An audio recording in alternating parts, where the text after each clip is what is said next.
在这个大米1毛1斤的80年代，我靠着说媒狂赚上万块，别人一天饿3顿，而我家却是顿顿有肉。只因我重生80年代，获得一个媒人奖励系统，说媒的奖励翻10倍。这是逼我当媒人呗？不过也好，毕竟年纪也不小了。哪怕是重回1980年，邓世荣也已经44岁，更是有5儿2女，早没有出去闯荡的雄心壮志。既然重生后有金手指相助，那老老实实待在农村当个媒人工，安安稳稳的过日子也挺好。爸，允贵哥来了。九叔，俗话说撑死胆大的，饿死胆小的。人家石龙大队去年夏季就有不少人搞包产到户，还腾出人力大搞多种经营，赚得是盆满钵满。九叔，你说人家冲在前面的都不怕，我们跟风的有什么好怕的？听到这里，邓世荣想起来了。当时堂侄邓允贵想跟他这个大钢师傅合伙，一起把大队的钢瓦窑承包出来干。我记得上一世钢瓦窑也就这几年赚钱，随着社会的发展，像钢瓦这种一碰就碎的东西，渐渐的就没有市场了。允贵，钢瓦窑我可以跟你合伙承包出来做，但我不打算继续当这个大钢师傅了。如果我们合伙做钢瓦厂的话，我准备让我家允泰来当这个大钢师傅，你看怎么样？九叔，你怎么突然不想当大钢师傅了？邓世荣自然不会说他想改行当媒人，便随便找了个理由。年纪大了，体力跟不上，手脚也没有年轻人快。反正我家允泰也已经学会了这门手艺，让他做就行。行，那就让允泰当大钢师傅。不过真把钢瓦窑承包出来了，一个大钢师傅肯定是不够的，还得再请一个才行。这个简单，让我徒弟补上就行。确定好大钢师傅的人选后，接下来2人便商量钢瓦窑的承包年限。承包10年就是1000块，这个承包价格倒是不贵。邓允贵倾向于承包20年，不过邓世荣知道钢瓦厂的发展轨迹，自然不想像前世一样花那个冤枉钱，便坚持只承包10年。允贵，咱们先承包10年，如果一切顺利的话，大不了到时再去签合同吗？虽然邓允贵觉得九叔的担心是多余的，但既然九叔坚持，他也不想在这个问题上跟九叔起分歧，便同意这个方案。邓世荣承包完钢瓦窑回到家的时候，看到大女儿邓允珍正在厨房里炒萝卜干，二儿子邓允恒一边帮忙烧火，一边眼巴巴地看着灶台上的油罐。姐，能不能给我多放点油啊？我也想给你多放一点，但你自己看看这油罐，这里面的油咱家是要吃到年尾的，不省着点用的话，哪里能坚持到年尾？邓世荣瞬间了然，今天是星期天，正在读高中的二儿子一会就得去学校，现在大女儿正在给他准备咸菜，一瓶炒萝卜干，这就是二儿子未来1个星期在学校的菜。邓世荣走近一看，锅里的萝卜干已经炒得差不多，因为大女儿不舍得放盐，导致萝卜干看起来干巴巴的，一点食欲都没。爸，你怎么来了？邓世荣嗯了一声，然后拿起油罐里的勺子，挖了一团大概有鸡蛋大小的猪油往锅里甩了下去。成团的猪油一下锅，在高温的锅中快速融化，发出滋滋的响声，一股浓郁的油香瞬间弥漫开来，把姐弟俩都惊呆了。随后拿起锅铲快速翻炒了几下，然后把炒好的萝卜干盛入早已准备好的玻璃瓶中。看着玻璃瓶中那油水充足的萝卜干，邓允恒难以置信：爸，这萝卜干真的是给我带去学校吃的吗？邓世荣再次嗯了一声，然后从口袋里掏出2块钱递了过去。天天吃萝卜干也不是个事，这钱你拿着，在学校食堂买点其他菜换换口味。邓允恒彻底傻了。从小到大，还是第一次拿到2块钱巨款。邓允珍眼中更是充满了震惊。原本炒萝卜干，父亲突然放进去那么多油，已经让他感到不可思议。结果让他万万没有想到的是，父亲竟然还给弟弟掏了2块钱当生活费，这简直是颠覆了他的想象。允恒，你在学校要好好读书。现在国家重视教育，读书可以说是咱们农村人唯一的出路。考不上大学的话，你就只能回来干苦力。我现在说这些，也不知道你能听进去多少。总之，接下来我会尽最大能力，让你在学校能够吃饱吃好，让你没有后顾之忧。至于你能不能考上大学，就看你自己了。前世除了英年早逝的大儿子，其余4个儿子中，最让邓世荣痛心的就是这个二儿子。普通人至少要学2、3年才能成为大钢师傅，结果他只用了1个多月就学会了，一跃成为一名大钢师傅。在没活干了之后，渐渐有人在钢瓦厂赌起了钱，邓允恒就是那个时候一脚踩进了赌博这个泥坑，最终成为了一名职业赌徒。如今重活一世，能让允恒考上大学最好，考不上也可以安排做其他的。总之，尽量避免走上这条不归路。邓允恒原本脑瓜子就灵活，他看着那瓶泛着油光的萝卜干以及手中捏着的2块钱，心情有些沉重的点了点头。爸，我知道了，我一定好好读书。80年代相亲跟后世那是大不相同，相亲女方都极为矜持，是不可能直接跟男方见面聊的，而是约一个地点，女方就像是正常逛街一样从旁边经过，就这样相看一下。如果一次看不清楚，那就来回多走几次，反正双方没有挑明，也不至于太尴尬。邓世荣处理完自家老二的事之后，便来到堂侄邓允强的家。允强，你家昌福今年已经21岁，要老婆不要，要我就给你送过来。我看深水田村有个姑娘挺不错的，我去帮忙牵线。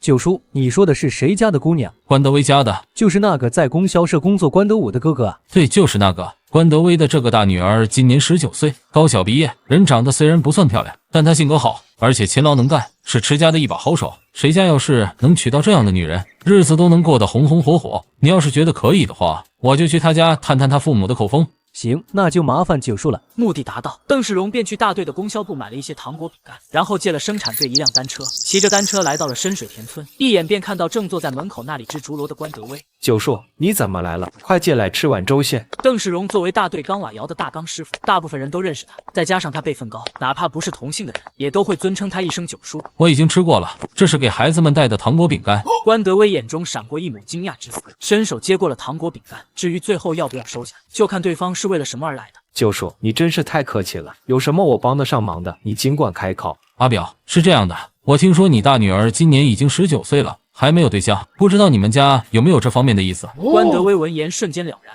俗话说男大当婚，女大当嫁，我家永英确实也到了该说破嫁的年纪了，如果有合适的人选，那我自然是没意见的。阿表，我们村邓允强的大儿子邓昌福今年21岁，人长得牛高马大，在我们生产队拿10公分是轻轻松松的事，为人本分，几乎没有什么脾气。他的父母也是我们村出了名的善良，你大女儿要是跟了他，不用担心会受欺负。他有5兄妹，下面是2个妹妹，最后才是2个弟弟，这代表什么？你应该是懂的。关德威自然懂，他女儿要是嫁过去，生了孩子之后，不仅有公婆帮忙带孩子，2个小姑子也能帮忙。等2个小叔子结婚生孩子，至少也是好几年后的事情。九叔，他们家的条件怎么样？邓允强夫妇都是勤奋的人，身体又健康，家里劳力充足，条件自然差不到哪里去。不过现在大家的条件怎么样，你也清楚，也不要有过高的期望。这个我懂，只要条件不要太差就行。说到这里，关德威沉吟了片刻。九叔，那你就挑个时间安排他们见见面吧。第二天，关永英便跟满婶来到双旺。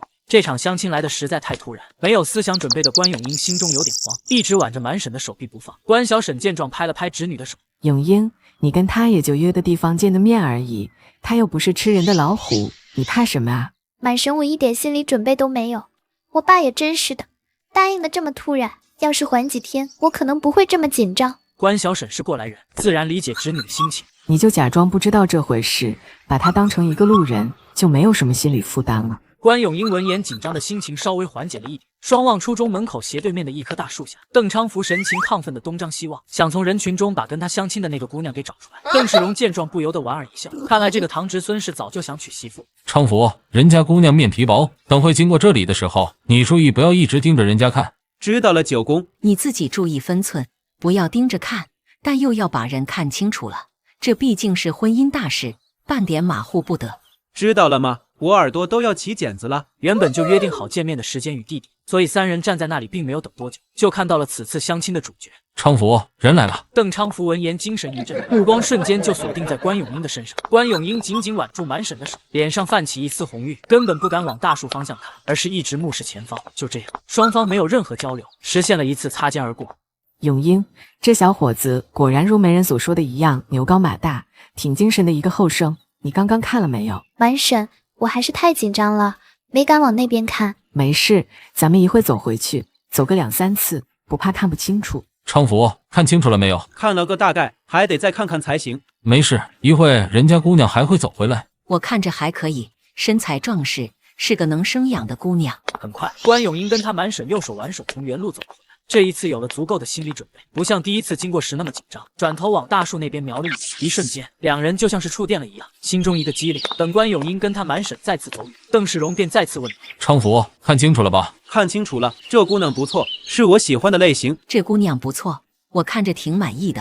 九叔，你去问问，看看人家肯不肯一起去吃午饭。行，你们先在这里等我，我过去问问看，估计是没问题的。距离大榕树不足50米的地方，邓世荣见到了关永英和他的满婶。丫头，人看清楚了没？就看了一眼，没怎么看清楚。没关系，到时候咱们就再多看几次，直到看清楚为止。他小婶，人家那边觉得永英不错，想请你们吃午饭，让我来问你们的意见。关小婶闻言不由得看向自家侄女，看到满婶那带着询问的眼神，关永英害羞道：人我刚才还没看清楚呢，吃不吃饭，等我看清楚了再说，行吧？哈哈哈，行，那咱们就再走一个来回。10分钟后，邓世荣3人往大树那边走了个来回后，再次询问关永英的意见。这一次，关永英朝满婶微微点了点，收到侄女的意识，关小婶便做主答应了下来。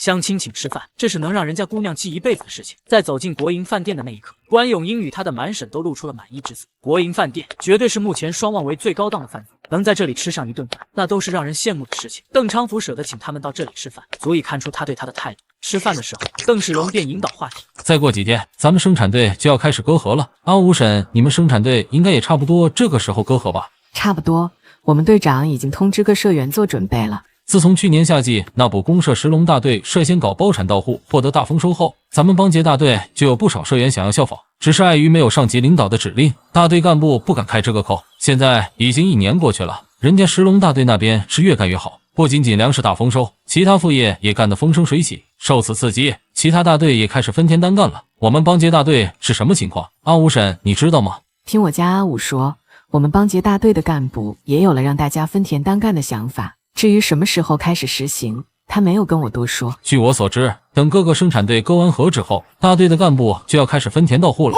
九叔，这个消息可靠吗？可靠，等分田到户，大家的日子就有盼头了。这一顿饭，5个人吃了将近1个小时才散场。中途昌福妈还离开了将近20分钟，然后抱了一个纸箱回来。等女方离开后，昌福妈才把纸箱拿到邓世荣面前。九叔，这里面是我买的2块五花肉，还有3份糖果饼，我都已经分好了的。昌福妈又从裤子内兜里掏出10块钱，分成3份，1份3块，1份5块，1份2块。九叔，这是给你的红包，还有那位姑娘和她满婶的红包。我知道怎么做了，你们回家等我好消息吧。供销社里，关咏英跟满叔关德武打了个招呼。咏英，那小伙子应该不错吧？他请你们到哪里吃饭了？吃了什么菜？那后生确实不错，他请我们到国营饭店吃饭，点了3个荤菜和3个素菜，总共花了6、7块钱呢。那这小伙子确实是下了血本，证明他是真的看上咱家咏英了。行了，我们就是来跟你打的招呼，顺便要单车回去的。一会九叔就要送红包和礼品到家里来，我们不在家那就不好了。那你们就骑单车回去，我下班自己走回去就行了。打过招呼后的关小婶便骑上自家的单车，载着侄女匆匆忙忙地往家里赶去。下午2点左右，邓世荣带着男方的红包与礼品再次来到了关德威家。邓世荣把单车上的纸箱解下来，拿出1块五花肉以及1包糖果饼，这是给爷爷奶奶的。双旺为的相亲规则，打箱时如果满意，女方的爷爷奶奶还健在，男方就得额外准备1份礼品。咏英妈连忙伸手去接过猪肉跟糖果饼，邓世荣又从纸箱里拿出1包糖果饼，并从口袋里掏出2块钱，递给旁边的关小婶。满婶，这是你的。关小婶满脸笑容的伸手接过，这个红包给的也算是大了。一般跟着女方去相亲的人，少的只有几毛钱的红包，很多人打发给女主角的红包也就2、3块钱而已。邓世荣再次从口袋里掏出5块钱，并从纸箱里拿出剩下的1块五花肉以及1包糖果饼，这些就都是咏英的了。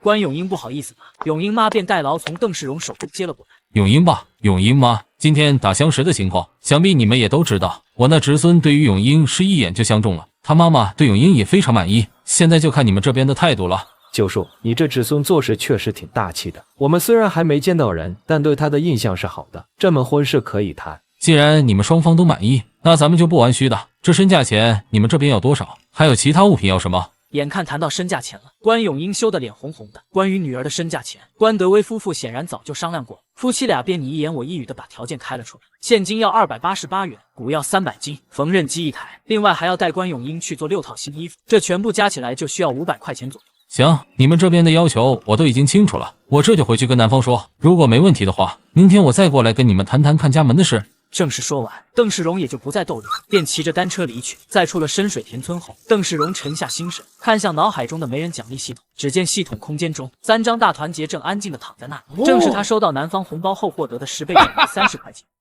从关德威家回来后，邓世荣便把身价钱跟邓允强一家说了一遍。九叔，条件都挺合理的，我们没有意见。对了，咱们大队准备在割完禾后分田单干。允强啊，我建议你们家多给女方一些身价钱，争取以最快的速度把人给娶回来。哦，九叔，你是说？没错，就是你想的那样，分田那是以人口来分的。人家女方要是在这个节骨眼嫁到你们家，那意味着人家娘家少领了1份田。要是他们2个够快的话，搞不好大队的田还没有分完，嘿嘿，你们的孙辈就已经出生了。到时你们家还能再多领1份，这田地有多重要，就不用我多说了吧？九叔我懂，就是不知这身价钱提高多少比较合适。田有多重要，咱们都清楚。我的建议是提高400，这绝对划算。甚至人家女方那边是否愿意都不知道。邓允强夫妇闻言表情一变，原本就有300块钱的缺口，如今再提高400，这压力真的太大了。九叔，你说的我认可。这样吧，我现在就去找亲戚们借钱，凑够钱的话，那就麻烦九叔你去撮合；实在是凑不出的话，那就只能按正常的流程走了。行，那我就先回去了，晚上给我个准信。从邓允强家回来，2天没上厕所，终于憋不住，拿起竹条朝村里的唯一公共厕所走去。来到厕所前，咳嗽一声，发现没人，便窜了进去。不到1分钟的时间，就提上裤子冲了出来。由奢入俭难，等赚到钱，第一时间就该厕所，其他的全部往后排。我重生回来是要享受的，可不想每天蹲坑受这份罪。夜晚，在明亮的月光下，邓世荣一家坐在家门口乘凉。阿珍，明天你起来煮粥的时候多放点米，我去大队割点猪肉回来炒给你们吃。爸，明天是过什么节日吗？这话听得邓世荣心生感慨，这年代是真的穷，基本都是过节和一些特殊日子才会有肉吃，不像后世天天吃肉吃到腻。嘿嘿，今天帮昌福那小子说媒，得了3块钱的红包，买点肉打打牙祭。爸，你什么时候开始帮人做媒了？就今天上午，等会你们允强哥应该就会过来。邓世荣刚说完，远远的就看到有人端着一盏油灯朝他们家走过来。走近一看，来的不是别人，正是邓允强。邓允真起身便把水烟筒递了过去。允强哥，先来一口。嘿嘿，好。允这妹妹也到了谈婚论嫁的年纪了，回头我叫九叔去给你说一个啊。允强哥，你说什么啊？我还小呢。已经18喽，不小了。阿表，钱凑齐了吗？九叔已经凑够了，就麻烦你明天帮忙撮合撮合。没问题，我争取在生产队割合前安排看家门，等割完合了就挑个黄道吉日登记结婚，绝对不会让你这个儿媳妇错过大队分田地的。九叔，如果这事成了，我一定给你包个大红包。哈哈哈，那我等着你的大红包。次日一早，邓世荣便从供销部买了2斤猪肉。回到家的时候，允松、允华、允恒3兄弟刚好洗漱完毕，看到父亲手中提着的那块猪肉，兄弟3人都是两眼放光，口水不争气的从嘴角流了出来。看看你们这没出息的样子，赶紧把口水擦干净去上学，等放学回来就有的吃了。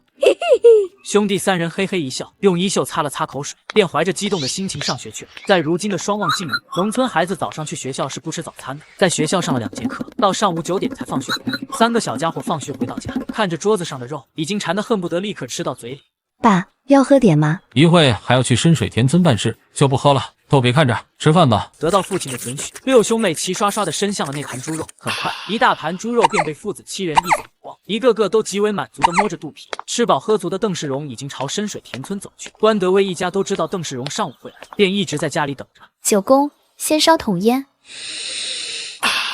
阿表，你们家提的条件，男方家不仅同意，还额外提高了400块的身价钱。九叔，不知道男方家这样做有什么条件？是这样的，分田单干的消息大家都已经知道，男方是想早点把永英娶回去，这样男方家就可以多领1分田地，算是给你们家的一点补偿。听到这里，关家人恍然大悟。关德威夫妇对视了一眼，都看到了对方眼中的犹豫。阿表，你们家肯定是吃亏的，但是我认为先嫁过去才是利益最大化，分田单干不是短时间内就可以分完的。如果永英她嫁得快，嘿嘿，也许他们的孩子也能跟着领上1-2块田地。我们做父母的不都希望儿女们过得好吗？永英嫁过去就为婆家立了大功，日子肯定差不了。九叔，你说的对，如果我家永英没意见的话，倒是可以商量。永英，你是什么意见？愿意吗？此时关永英已经心乱如麻，这一切对于他来说实在是来得突然。才1天多时间过去，竟然就谈到结婚的事。6神无主的关永英低声应道：“我听我爸妈的安排。”既然如此，那咱们就趁生产队还没有割合之前，先看家门。行，那就听九叔你安排。今天19，那咱们就定在22那天看家门。经过一番讨论，终于定好了去看家门的人选。邓世荣便起身告辞。松山高中某宿舍里面，邓允恒正有滋有味的在吃饭，饭上除了油汪汪的炒萝卜干以外，还有一块巴掌大的扣肉。允恒，你上个星期回去的路上是不是捡到钱了？嘿嘿，那倒是没有。我哥没考上大学，我爸便把希望寄托在我的身上，还特地提升了我在学校的生活待遇。你爸对你真好。邓允恒瞥了一眼同学的饭，看到上面只有一层干巴巴的萝卜干，心中的满足那真是难以言表。回到家的邓世荣看到大儿子正在门口那里做弹弓。允泰，闲着没事就到山上转悠一下，看看能不能找到马蜂窝。爸，找马蜂窝干嘛？当然是炸蜂蛹，那可是绝佳的下酒菜。既然炸蜂蛹的味道这么好，那为什么我从来没听说过有谁家炸蜂蛹的？你小子是不是傻啊？现在谁舍得拿油来炸蜂蛹吃啊？好嘞，我现在就去山上。邓昌福的事情告一段后，闲不住的邓世荣便来到另外一个堂侄邓允金的家。允金，我记得你家细妹今年已经有20，这个年纪适合收婆家了。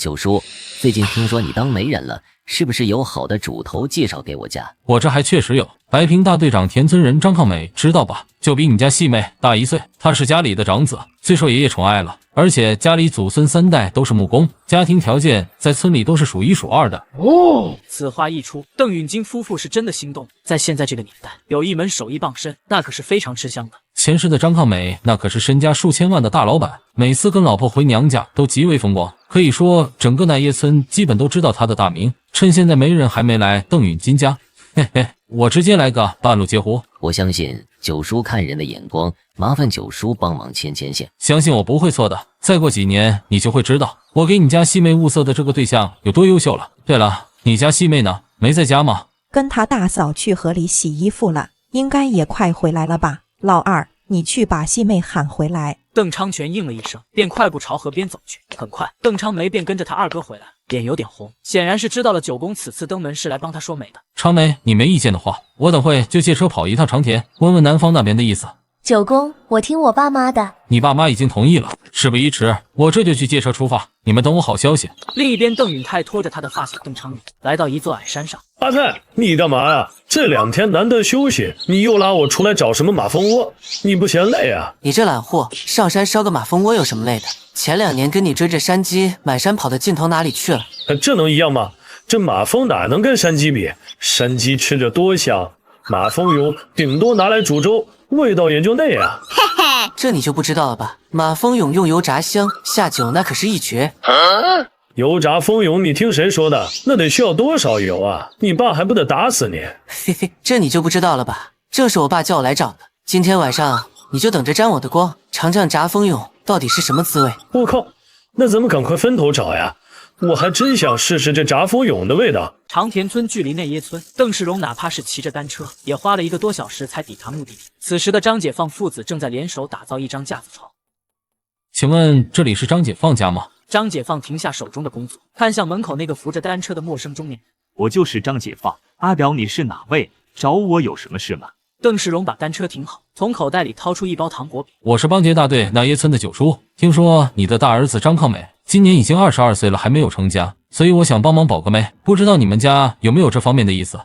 原来是媒人登门，张解放当即热情地招呼起来。张抗美第一时间拿来了凳子跟烟，双方一番客套过后，才开始谈起了正事。我们村的一个姑娘叫邓长梅，她比你小1岁，高中学历，这文化水平在姑娘当中算是少有的。张解放父子亲耳细听，结果不知道是姑娘的条件本身就好，还是邓世荣这个媒人的口才太好，父子俩是越听越觉得满意。九叔，这个姑娘确实不错，这是你的终身大事，你觉得这姑娘怎么样？要是合适，就让九叔安排你们见上一面。我没问题，那就麻烦九叔了。我来的时候看你们生产队快割河了，这样吧，就等割完河之后，我再安排你们打相识。趁这个时间，你们也可以安排人到我们村去打听一下，看看我介绍的姑娘风评怎么样。还是九叔考虑的周到，像你这么实在的媒人，还真是挺少见的。那就听九叔的安排。这姑娘毕竟是我的侄孙女，我当长辈肯定是希望他们过得幸福，所以有什么我就说什么，肯定不会为了撮合这桩姻缘而恶意隐瞒。谈完正事，双方又闲聊了一番，邓世荣便起身告辞。下午刚回到家，邻居吴婶左手拿着纸笔，右手提着米袋走了过来。九叔，明天百工土地神做社，你们家做不做？当然做，我家做2份。我没听错吧？九叔，你确定做2份？家里儿女多，做1份社根本不够吃。吴婶闻言嘴角不由得抽搐了一下，这年代谁家的儿女不多啊？大家做社都只是稍微解解馋。九叔，你可真舍得。下午，邓世荣便开始油炸处理好的蜂蛹，在高温下凝固的猪油快速化开，油温升高后，将蜂蛹倒了进去，顿时锅里发出了滋滋的响声。等锅中的蜂蛹炸到金黄色，便让大女儿停火，随后把蜂蛹沥干匀，分装到几个大碗里，最后再撒上盐，一道鲜美的炸蜂蛹便制作完成了。这蜂蛹闻着好香啊！以前我们那些蜂蛹真是暴殄天物，还是九公你会吃。行了，都开吃吧，你们哈喇子都快掉下来了。听到开饭口令后，所有人都迫不及待地夹向蜂蛹，品尝到蜂蛹的味道后，一个个都露出了难以置信的表情。这炸蜂蛹真的太香了，等过2天放假，我也上山找马蜂窝去。三哥，到时咱们一起去。还有我呢，我也一起去。你们3个上山找马蜂窝没问题，但是找到之后要回来告诉你大哥或者二哥，你们不准动手，知道了没有？你们3个是自己动手，看我不揍死你们！知道了，大哥。阿元，我跟允贵把大队高瓦窑承包出来的事情，你都知道了吧？知道，阿泰跟我说过。你要是不嫌辛苦，等生产队割完河，你就去钢瓦厂帮忙采泥。要是有兴趣学做大钢，也可以趁休息的时间让阿泰教你。九公，你说的可是真的？当然是真的，有一份稳定的收入，娶老婆也容易。谢谢九公，我一定会好好干，不会给你丢人的。次日，因为土地神作社，以内耶村为中心的上下2、3村都无比热闹，孩子们都集中到百工土地神那里，看大人们杀猪煮猪肉，肉香味飘散开来的时候，哪怕还不能吃，光是闻味都感到无比满足。你们听说了吗？九公做2份社，还真是舍得啊！还从来没听说过谁家做2份社的，九公这是第一个。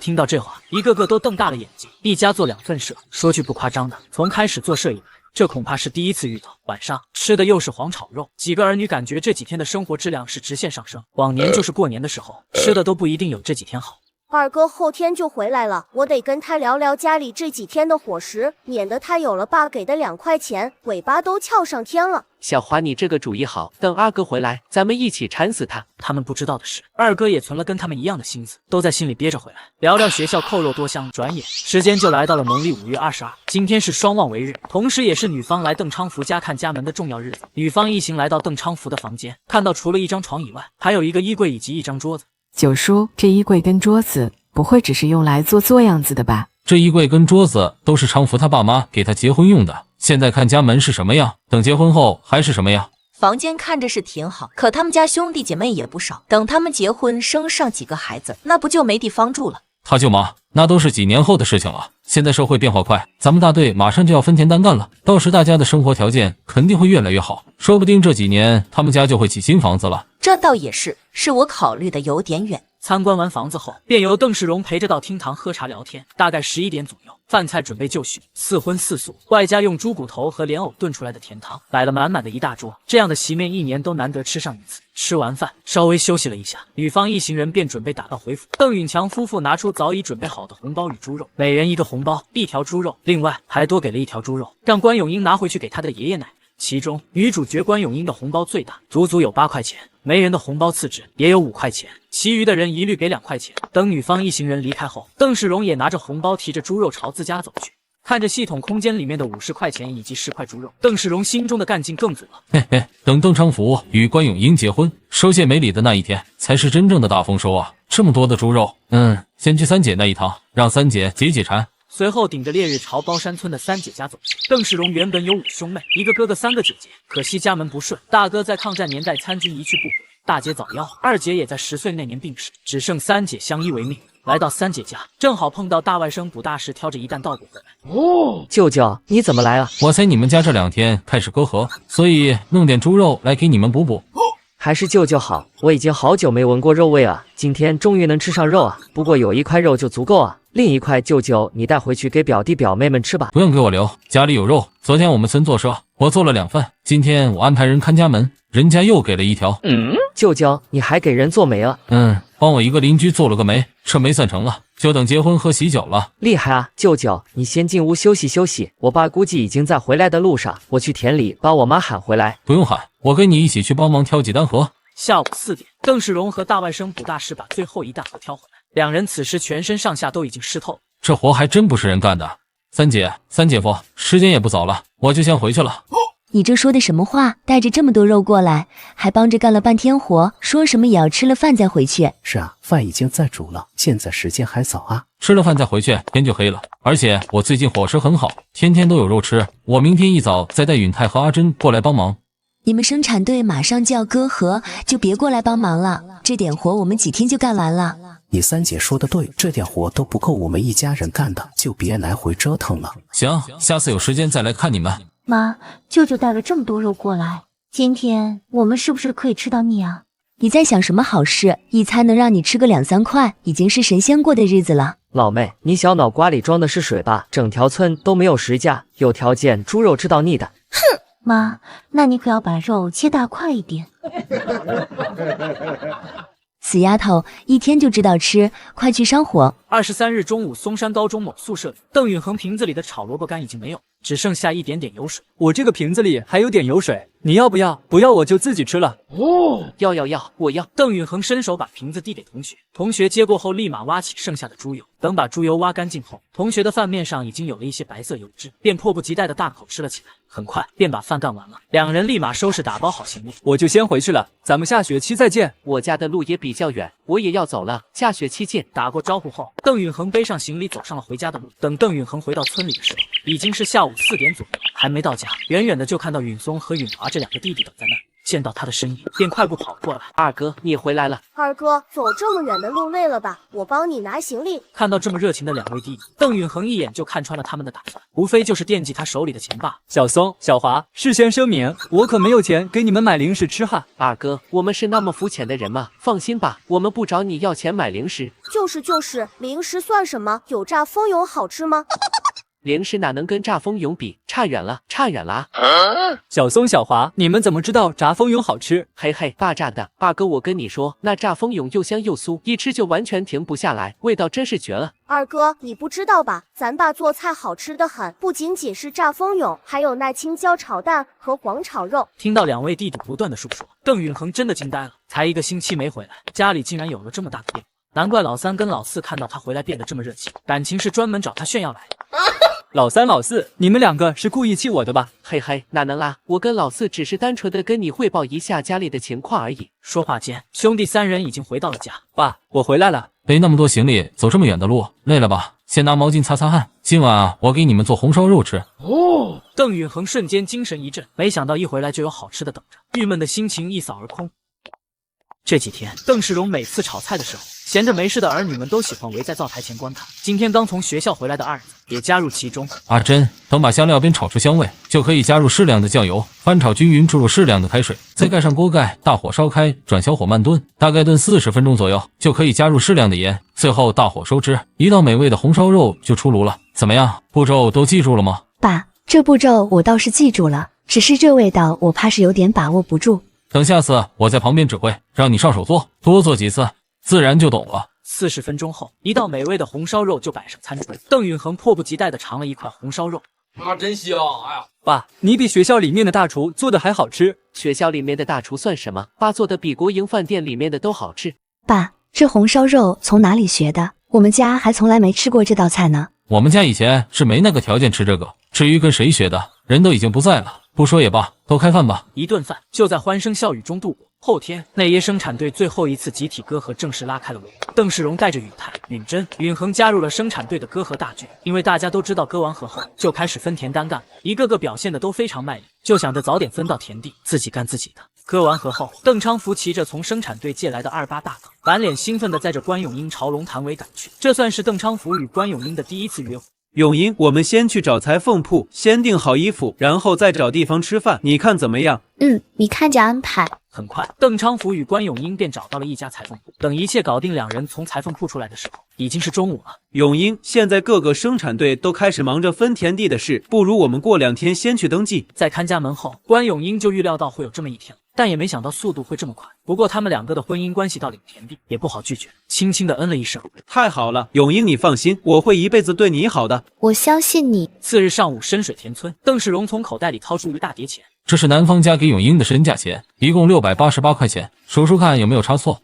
关德威闻言有些意外，一般男方给女方身价钱都是在登记前先给一部分，剩下的在结婚前全部给清。就说数目是对的。办完正事之后，便聊起家长里短。半小时后，邓世荣从关德威家回来，又借单车跑了一趟长田村，安排张抗梅与邓昌梅打相识。这是之前就已经说好了的，因此邓世荣过来提起这事，张家一口便答应了下来。在还车的时候，生产队队长邓允军笑道：九叔，你现在帮人做媒，需要经常用车，要不然这单车就折价卖给你算了。这段时间确实经常要用车，如果价格合适的话，那我就把它买下来。如果是其他人可能还没那么容易，但九叔你买的话应该是没问题的。我先跟其他人打声招呼，回头再跟你说。行，那有消息了你就通知我。下午，一家人围坐在饭桌前准备吃饭，看着油汪汪的饭菜，邓允珍不由得提醒道：爸，家里的油已经快要见底了。我知道，明天我安排允金家的阿梅去双望围相亲，到时顺便买些肥肉回来炸油。爸，你这是真打算转行当媒人了吗？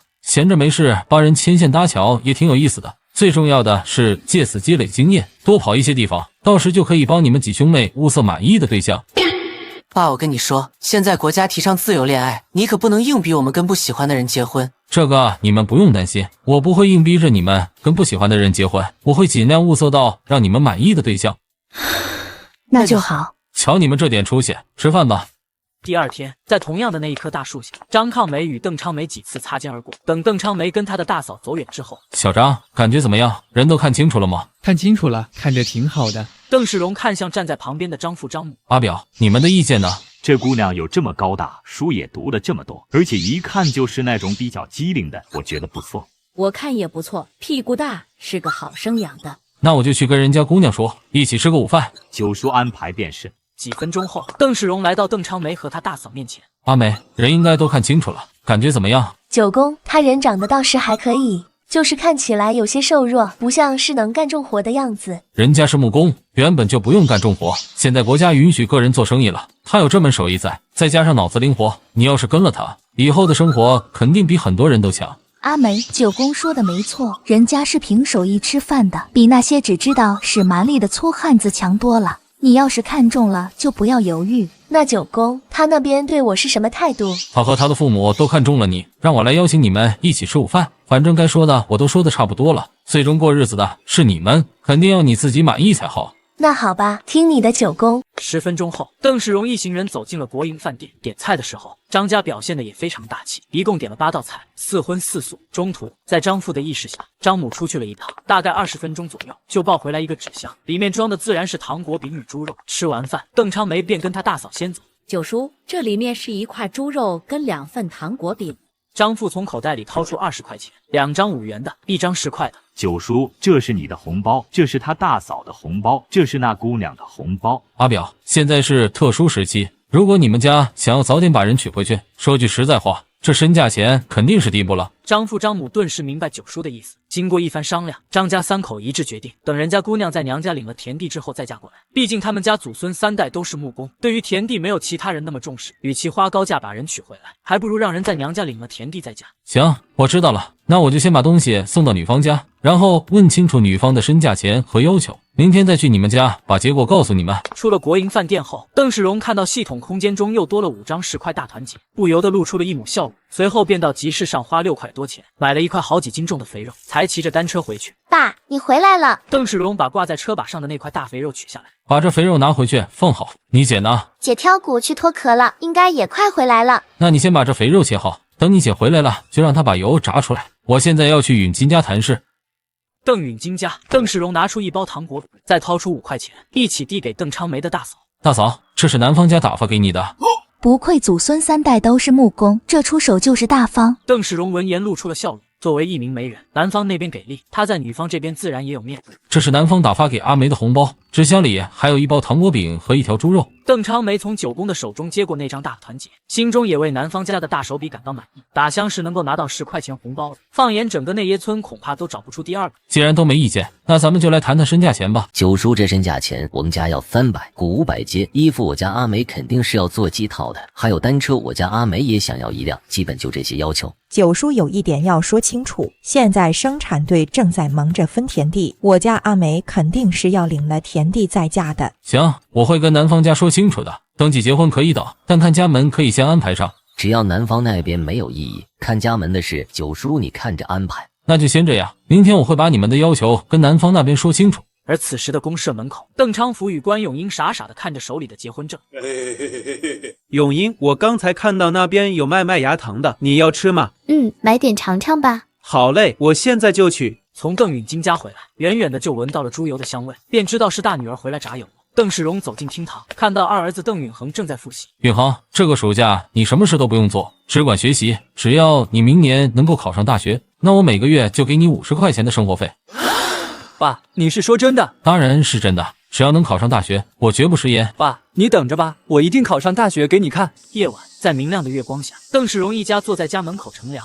我跟你二哥说的事情，你们也知道了。从下个学期开始，只要你们期末考试平均分在90分以上，最低奖励5块钱，然后每增加1分多奖2块钱，全部满分的话直接奖30块钱。能不能拿得到这个奖励，就看你们自己的本事了。爸，你说的是真的？爸，只要平均分满90以上，就能拿到这么多奖励？当然是真的。奖励一直有效，不要想着作弊回来糊弄我。要是让我知道了，我会让你们尝尝米生桶的厉害。听到米生桶这3个字，几个小家伙都忍不住打了个冷战，那滋味有多难受，只有试过的人才知道。自从邓世荣使出了简单粗暴的金钱奖励法后，4个儿子便哪都不去，天天窝在家里看书，学习的积极性非常高，就是不知道他们能坚持多久。这一天，邓世荣再次来到生产队借单车。九叔，这单车我已经跟其他人打过招呼了，知道是九叔你想买下来，大家都没有意见。队长，这单车要多少钱？这大概还有7成新，九叔你给100块钱就行。这个价格不算贵，要是换成生产队其他社员，这个价格还不一定买得到这单车呢。邓世荣二话不说，便从口袋里掏出100块钱递给邓允军。行，那这单车我要了。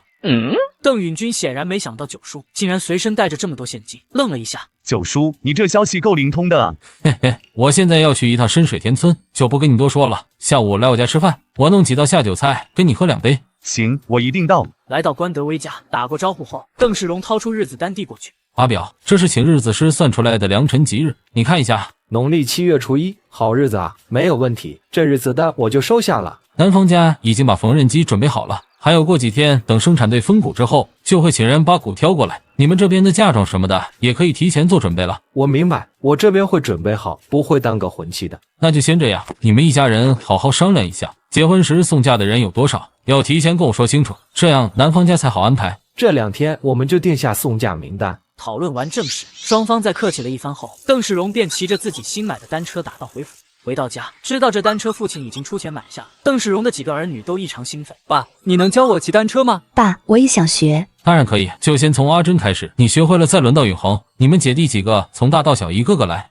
下午，邓世荣精心准备了一桌下酒菜。邓允军过来见到这么一大桌色香味俱全的饭菜，不由得瞪大眼睛。九叔，随便整2道菜跟你喝2杯就行了，你怎么搞了这么多菜啊？这都比得上人家白酒了。难得叫你过来吃顿饭，自然要搞得像样点，你只要不嫌弃就好。不嫌弃不嫌弃，九叔，我给你拿了点杀虫过来，你留着煮汤喝。你这就太客气了，过来吃饭就吃饭，怎么还带这么贵重的东西？这个我不能收，待会回去的时候你带回去。九叔你说笑了，这玩意有啥贵重的？前些年拿红薯换都没多少人肯换呢。邓世荣也是经历过的，自然知道邓允军说的不假。现在杀虫确实不贵，在推辞了一下后，好吧，那我就收下了。阿珍，你拿去放好。允泰，把酒给队长倒上。邓允军看着面前那碗被炸得成金黄色的蜂蛹，九叔，蜂蛹你还拿来炸着吃，不怕费油啊？这玩意炸来喝酒是一绝，你尝尝就知道费点油有多值得了。听九叔的话，邓允军好奇地夹起一条炸蜂蛹，便塞进嘴巴里咀嚼起来。这一吃就完全停不下来，等把这些菜一一尝过之后，才停下筷子。九叔，从今天起，提到吃这个字，咱们村我就服你。到了我们这个年纪，吃就是最重要的事情。趁现在牙齿还咬得动，该吃就吃。等牙齿都没了，就是有再多的山珍海味，那也吃不了了。有道理，还是九叔你的思想境界高，看得透彻。这一顿酒从下午5点半左右开始喝，一直喝到晚上差不多8点才结束。农历6月初8是邓昌梅去张抗美家看家门的日子。走进张抗美的房间，包括邓昌梅这个女主角在内，都不由得惊呼出声。除了摆在中间的那张架子床以外，在里边还有一个大衣柜，床的正前方是一张桌子，桌子旁边则是一口木箱。不愧是祖孙3代都是木工，家里的家具是真的齐全啊。能用木头做出来的家具，对于咱们家来说都不是什么难事，就是费点时间而已。家里有木工就是好，想要什么家具就自己打造，不像我们家，房间里别说衣柜了，就是那一口箱子，还是我从娘家带来的嫁妆呢。等咱们成了亲家，大嫂想要什么家具，闲暇时让我家抗美帮忙打造就是了。邓大嫂闻言眼中一亮，现在男方母亲主动开了这个口，那相当于是给了承诺。这个年代又有谁能拒绝家具的诱惑？参观完张抗美的房间，女方一行人都是十分满意，张家准备的饭菜也是极为丰盛，只在婚礼上出现的菜式都有。这一顿饭，双方的亲戚都吃得极为满意。饭后喝茶聊了10多分钟，女方一行人准备回去，男方这边自然早有准备，直接拿出9个红包9条猪肉，一一打发给媒人等女方一行人。邓世荣拿到红包后，看到系统空间中多出来的那10张大团结以及10条猪肉，心中乐开了花。转眼间，时间就来到了6月底，生产队开始统计各家各户的人数，分第一批田地。分了田地后，各家便开始忙得热火朝天。而这一世的邓世荣不打算再种田了。我可以把田借给别人种，到时收割了，除去交公粮，再给一定数量的谷，相信村里很多人会感兴趣的。至于借给谁种，邓世荣心中已经有合适的人选。前世邓世荣一个人在老家生活，儿女们的养老钱倒是给到位了，但他有个头痛脑热啥的，却没能在身边照顾他。晚年照顾他最多的是住在他家门口不远的堂侄孙邓昌平。此时邓昌平虽然才26岁，但他已经是3个孩子的爸，生活条件还是比较困难的。阿朱，你去把昌平喊过来，我有点事想跟他说。邓允珠应了一声，几分钟后，邓昌平就过来了。九公，你有什么吩咐？昌平啊，你家5口人，一人4分地，也就2亩，就算今年大丰收，除去交公粮和自家吃的，估计也剩不了多少谷吧。九公，这也是没办法的事，谁让咱们生产队田地少呢？是这样的，昌平，我想把分给我家的田让你去种，到时你负责交公粮就行了，不知道你愿不愿意？九公，这田你不种吗？现在我家允泰在钢瓦厂做工，允恒和那3个小的在读书，我现在又转行开始做煤，有些忙不过来了。九公，感谢你对侄孙的照顾，我负责交公粮，等丰收了稻谷咱们1人1半。不用，等丰收了，你拿个180斤谷来孝敬九公就可以了。从九公家回来，邓昌平满脸笑容地走进了房间。看你笑的眼睛都眯起来了，九公有什么好事找你？九公家的田不打算种，问我愿不愿意种，只要帮忙交公粮就行。九公这是在照顾我们呢，到时候丰收了，记得挑几担谷去给九公。应该的，多了九公家这3亩多田，只要我们好好干，日子肯定会越来越好。随着邦杰大队各个生产队第一批田地分到户之后，6月也走到了尽头。明天是邓昌福与关永英结婚的大喜日子。今天一早，整个内耶村就开始忙碌起来。下午，男方家的亲戚便陆续挑着酒米蛋过来喝喜酒。邓世荣作为媒人，他今天下午要到女方家喝喜酒，明天再跟宋家客一起送女方出嫁。下午4点左右，女方家派人送了一个红包与1条猪肉来给邓世荣这个媒人。拆开红包一看，里面赫然放着2张10块钱的大团结。爸，女方给的这个红包不小啊，看来对你介绍的这门婚事还是比较满意。一般女方家给红包的行情是10块钱左右，现在给的红包已经直接翻倍了，能不满意吗？对了，你拿猪肉去做饭吃吧，我准备去女方家吃饭，明天还要送嫁，今晚就不回来了。邓世荣来到女方家的时候，女方这边的亲戚朋友也基本都到了。吃饭的时候，邓世荣这个媒人自然被请到了主位。九叔，我敬你，我家永英嫁过去后就是你们邓家的人了，以后还得九叔你照看着，别让她给人欺负了。满叔，你们就放心好了，我那堂侄一家是出了名的好脾气，永英嫁过去是绝对不会受欺负的，真有什么事尽管来找我，我会帮她做主。有九叔这句话我就放心了。次日，关永英换上红色嫁衣之后，母亲就端了一碗饭进来，饭面上有一些菜和1只鸡腿。历来家里都是孩子吃鸡腿，新娘临出嫁前吃1口鸡腿，有种跟孩子这个角色告别的意思。阿英，尽量多吃点饭菜，到了男方家你就忙得没时间吃了，到时肚子饿得难受。关母眼眶红红的，这是她第一次嫁女，想到乖巧懂事的女儿从今天开始就是别人家的人了，她心中就无比难受。妈，我吃不下，没胃口。吃不下也得吃，等会去了男方家要忙这忙那的，只有等客人都走了，你才有空吃点。所以现在不吃点东西，到时你的肚子就得受罪了。好吧，那我就吃点。等关永英强迫自己吃完饭后，他的弟弟关永松走了进来。姐，吉时到了，你要去供阿祖公了。供完阿祖公，关永英便跪拜父母。真正离开娘家的时间到了，这一刻，关永英忍不住哭出声来，而关父关母同样泪流满面。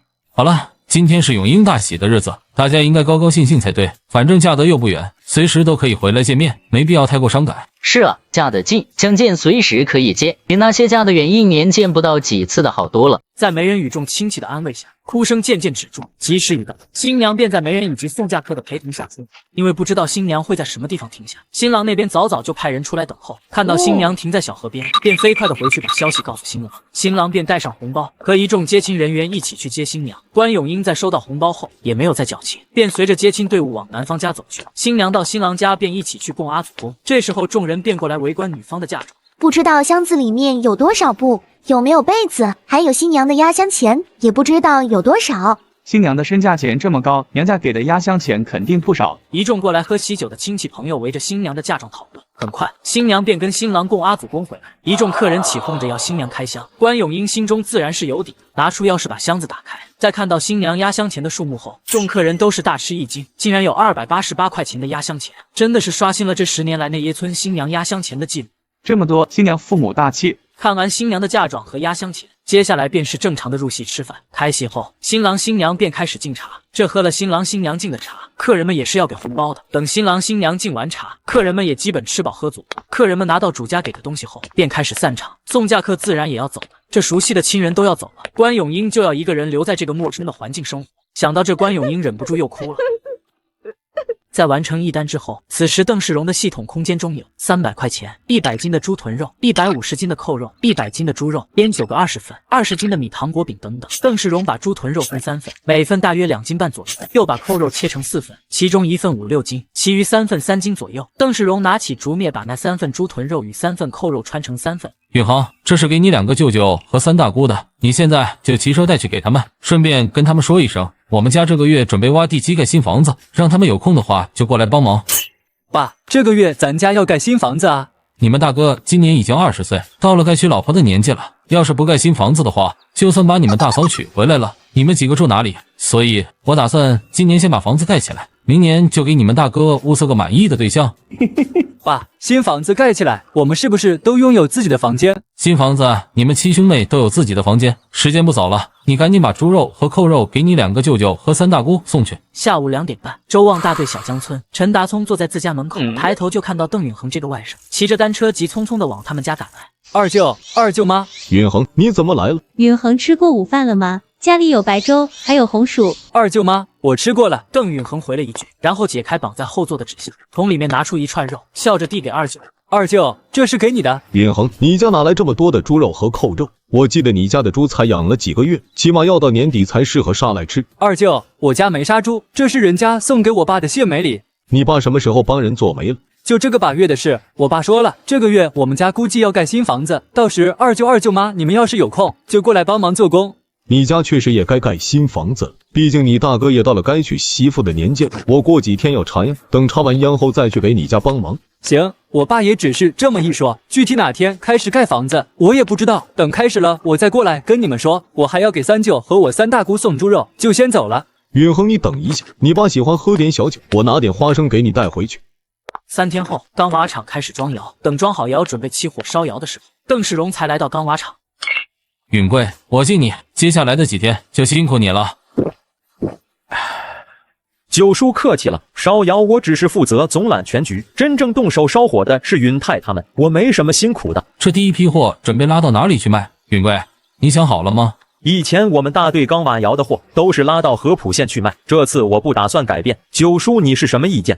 第一批货先稳一手也可以，不过我建议拉去合浦卖的时候，趁机到北海去考察一下市场，打听一下那边钢瓦的价格，如果比合浦高的话，第2批货咱们就可以拉到北海卖。九叔，要不这样，等第1批货烧好了，一起到北海去考察一下。我就不去了，让我家允泰跟你一起去吧。你在钢瓦这一行也干了那么多年，去考察一下市场而已，肯定是难不倒你的。邓允贵哈哈一笑，便不再提这事，考察一下市场而已，确实没多大难度。农历7月初6，邓世荣正在家里准备下酒菜，他要请村里的建筑包头邓允峰喝酒。邓允峰刚一进屋，一股浓郁的香味就扑鼻而来。九叔，你在做什么好吃的？怎么这么香啊？正在蒸芋头扣肉，差不多快好了。看来今天有口福了，这是家里老母鸡下的鸡蛋，九叔你留着吃。来，喊你过来喝酒，你人过来就行了，还带什么鸡蛋啊？等会回去的时候记得带回去，我家现在什么都不缺。哪能空手上门啊？就几只鸡蛋罢了，九叔你就不要多说了。好吧，你先坐下来抽几桶烟，我这就去把芋头扣肉起锅，再炒2个菜。10分钟后，一桌色香味俱全的菜便摆到了桌上。九叔，你这次叫我过来喝酒，是想问盖房子的事吗？对，我打算盖青砖大瓦房。九叔，你是认真的吗？你新房子真要盖青砖大瓦房？当然是真的，我跟你说一下我的规划和要求，你帮我估算一下到底要多少钱。好的，九叔你说。邓世荣把他规划好的房屋一五一十的讲出来，只听得邓允峰目瞪口呆。将近600平方的建筑面积，别说邦杰大队没出现过，就是放眼整个双望境域也没听说过。九叔，我服了，你这手笔真的太大了。这房子要是盖起来了，估计整个双望都找不出这么漂亮的房子。嘿嘿，允芳，你帮我估算一下大概要花多少钱？九叔，你这房子不算装修和家具，估计就要花3800块钱左右。等我这房子动工了，你过来帮忙统筹全局，没问题吧？没问题。正式谈完后，2人便继续喝酒，一直喝到天黑了。邓允峰才踩着轻飘飘的脚步回家。次日，邓世荣在吃过早餐后，就骑单车来到社角村邓允成家。邓允成的父亲是10里8乡有名的阴阳先生。九叔，吃早餐了吗？快进来吃碗白粥先。吃过了。允成，我打算盖房子，你帮我择个吉日。行，没问题。九叔，16哪天适合起机？念姨那天早上6点28分行砖脚比较合适。得到具体的日期，邓世荣道了谢，然后留下一个5块钱的红包，骑着单车朝砖瓦厂赶去。而承包砖瓦窑的乃是鸡毛领头，名叫邓昌宝。邓世荣见到邓昌宝的时候，他正跟工人们一起搬砖。昌宝，你一个老板都这么努力干活，真是活该你发财啊！九公，你说笑了，我这砖瓦厂可比不上你跟允贵叔承包的钢瓦厂，要发财那也是你们先发财。我们那个钢瓦厂也就现在看着还可以，未来的发展肯定是比不上你这砖瓦厂的。九公，你太谦虚了。九公过来找我是有什么事吗？我打算盖青砖大瓦房，需要大量的青砖青瓦。你这里的青砖青瓦是什么价格？九公，青砖卖给别人，我一般卖5、6分一块。九公，你要的数量这么多，那我就给你最便宜的价格，收你4分5一块。青瓦1分8到2分一片的，算1分5一片给你。那青砖我先定35000块，青瓦我先定9万片，不够再拨。没问题，正好我砖瓦厂有一窑青砖要烧制，九公你什么时候要？邓世荣把具体时间告诉邓昌宝，两人又聊了一些细节问题。邓世荣提出分批次付款，邓昌宝也都爽快的答应下来。谈好正事，邓世荣又跑了一趟双旺购买水。在忙碌中，时间很快就来到7月16这天，邓世荣家的新房子正式动工。在同一天，拉着钢瓦厂第2车货到北海卖的邓允贵与邓允泰。邓允贵把这次北海卖货的经历一五一十的跟邓世荣说了一遍。九叔，北海的市场需求非常大，短时间内咱们不愁没销路了。那接下来就全力供应北海这个市场，等差不多饱和了，再去开拓其他市场。九叔，有了这稳定的销路，咱们发财了啊！你我当个万元户，应该是有希望的。万元户以前都不敢想，九叔，工人们早就盼着发工资了。咱们先算算数，看看这一次货咱们赚了多少钱。邓世荣点了点头，然后便在这个临时办公室算起账来，减去发出去的工钱，还剩下1020.2元。这就是邓世荣与邓允贵这2位老板的利润，一人可以分510.1元。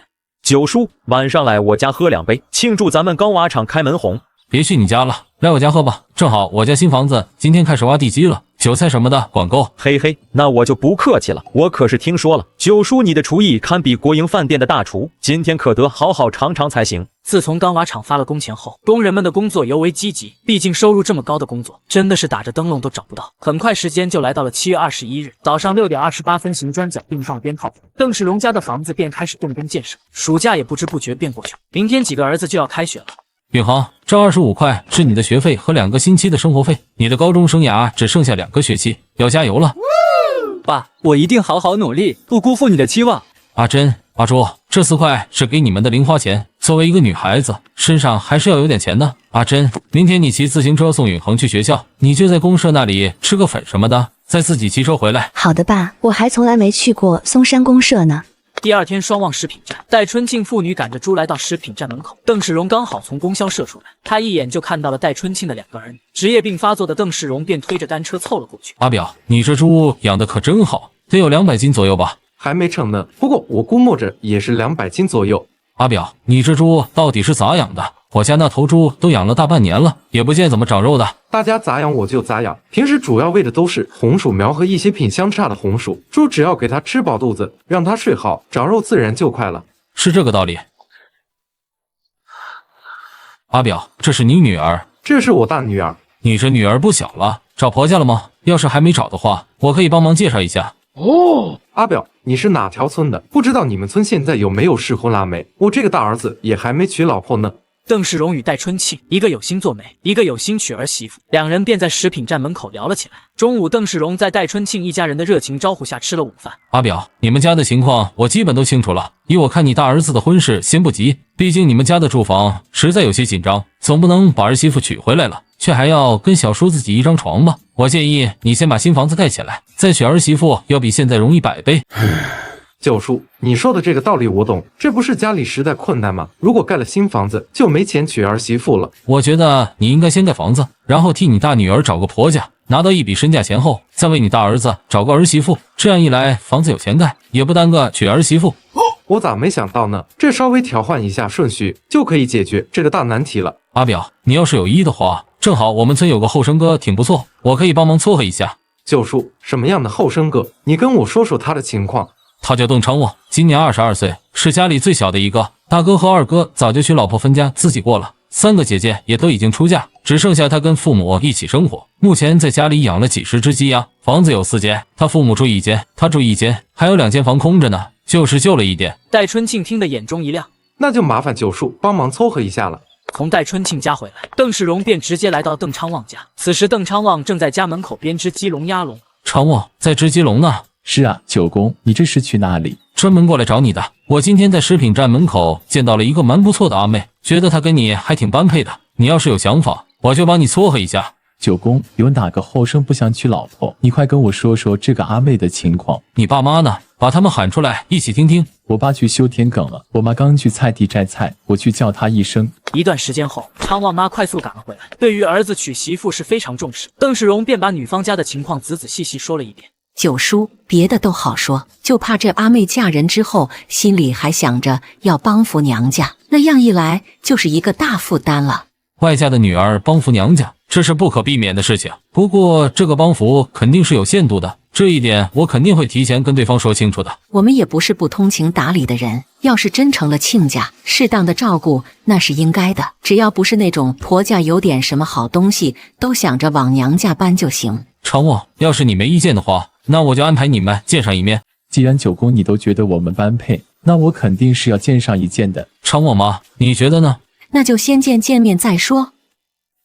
阿珍，明天是龙潭尾，你把家里这2年攒下来的布票全部拿上，明天一起去买点好布回来做些衣服穿。爸，那些布票不是攒起来给我未来嫂子的吗？现在我们用了，到时候哪有布票给嫂子做衣服啊？这个你不用操心，到时我自然有办法。父亲在邓允珍心目中那是万能的，既然父亲说他有办法，那肯定就有办法，便兴奋地答应下来。邓允珠见状，也眼巴巴地看着父亲。爸，我也想去龙潭围。虽然一辆单车带2个人有点吃力，但看到小女儿那副期盼的模样，邓世荣终归不忍心拒绝。行吧，那明天就一起去。爸，我第一次来，这龙潭公社也太繁华了吧？在附近的公社当中，龙潭公社确实够繁华了，但跟大城市相比，还是差远了。等明年你二哥要是考上大学了，送他去学校的时候，我就带你们兄妹几个一起出去见见世面。爸，你放心，我会监督二哥好好学习的。行，好不容易来一次，爸先带你们去吃碗粉。于是父女3人便径直走向那家粉摊，要了3碗2毛钱的粉。在这个年代，2毛钱1碗的粉已经颇为丰盛了，一般人都只吃5分钱1碗的。3碗铺满猪肝瘦肉的粉被端过来，父女3人便拿起筷子埋头吃了起来。老板，煮3碗粉，5分钱的。邓世荣循声望去，发现粉摊前正站着3个年龄相仿的年轻姑娘，而站在中间那位让邓世荣看的眼中瞬间一亮。这姑娘的相貌简直能跟前世那些美颜一较高下了，允泰应该会喜欢的吧？阿珍，你等会吃完粉就想办法去认识一下隔壁那位漂亮姐姐，问清楚她叫什么名字，哪里人，懂了吗？爸，你让我去认识人家做什么？阿珍，你觉得把这姑娘娶回咱家，让她当你大嫂好不好？这个想法很好。等我先把粉吃完。很快，邓允珍就把粉给吃完了，拿起小矮凳来到那位漂亮姐姐旁边坐下。姐姐，你这辫子是怎么绑的？怎么这么好看啊？真的吗？我就随随便便绑了一下。随便绑都这么好看啊？我也绑过辫子，但发根那里绑的就没有你绑的自然。漂亮姑娘一边斯文的吃粉，一边把绑辫子的技巧告诉邓允珍。等邓允珍学会了之后，双方也已经熟悉起来了。萍姐，你们准备回家了吗？我们出来逛了大半天了，该回去了。我还想着跟你们逛一逛呢，下次有机会遇上的话，再一起逛呗。萍姐，那就这么说定了，咱们有缘再见。阿珍，问清楚他是哪里人，叫什么名字了吗？问清楚了，他叫张秀萍，比我哥应该小1岁，是龙潭公社新华大队坡心村人。等过2天我有空了，就抽个时间到坡心村去打听一下，看看他在村里的风评怎么样，说婆家了没有？希望他还没有说婆家。我刚刚跟他聊天，感觉他性格挺好的，他要是当了我嫂子，应该不难相处。那就看你哥有没有这个命了。时间也不早了，咱们赶紧去买布。爸，我听小妹说，你们今天去龙潭鱼的时候，遇到了一个长得非常漂亮的姑娘。八字还没有一撇呢，原本打算去打听清楚了再跟你说，不过既然阿朱已经跟你说了，那让你提前有个心理准备也好。那姑娘长得确实漂亮，要是她还没说婆家的话，我打算亲自出马替你撮合。爸，你说我这相貌平平的，人家要是真长得这么漂亮的话，估计也看不上我。从古至今，婚姻看的都不是相貌，只要她还没说婆家，那你这个媳妇就稳了。第二天上午9点半左右，邓世荣骑着单车来到了戴芳兰家，在互相客套了一番，邓世荣便带着戴芳兰以及戴母一起前往双旺尾。相亲的地点仍然是那棵大树下。在男女双方几次擦肩而过后，邓世荣便问道：“常务，人你都看清楚了，感觉怎么样？”九公，我不懂怎么形容，就觉得对方还不错，但又没有那种让我心动的感觉。常务，这世上没有那么多一见钟情，感情这种东西是可以慢慢培养的，最关键的是两个人的性格要合得来。九叔说的对，性格合得来最重要。既然现在拿不定主意，那今天就先请人家吃饭，回头我再安排你们多接触几次，到时再决定要不要看家门。在国营饭店吃完饭后，邓昌旺这边虽然还没有做出决定，但既然有继续接触的想法，那第一次见面给女方打发红包的时候，自然也不会小气。邓世荣把红包给了戴芳兰母女后，便开始向戴春庆这个询问他女儿的身价钱。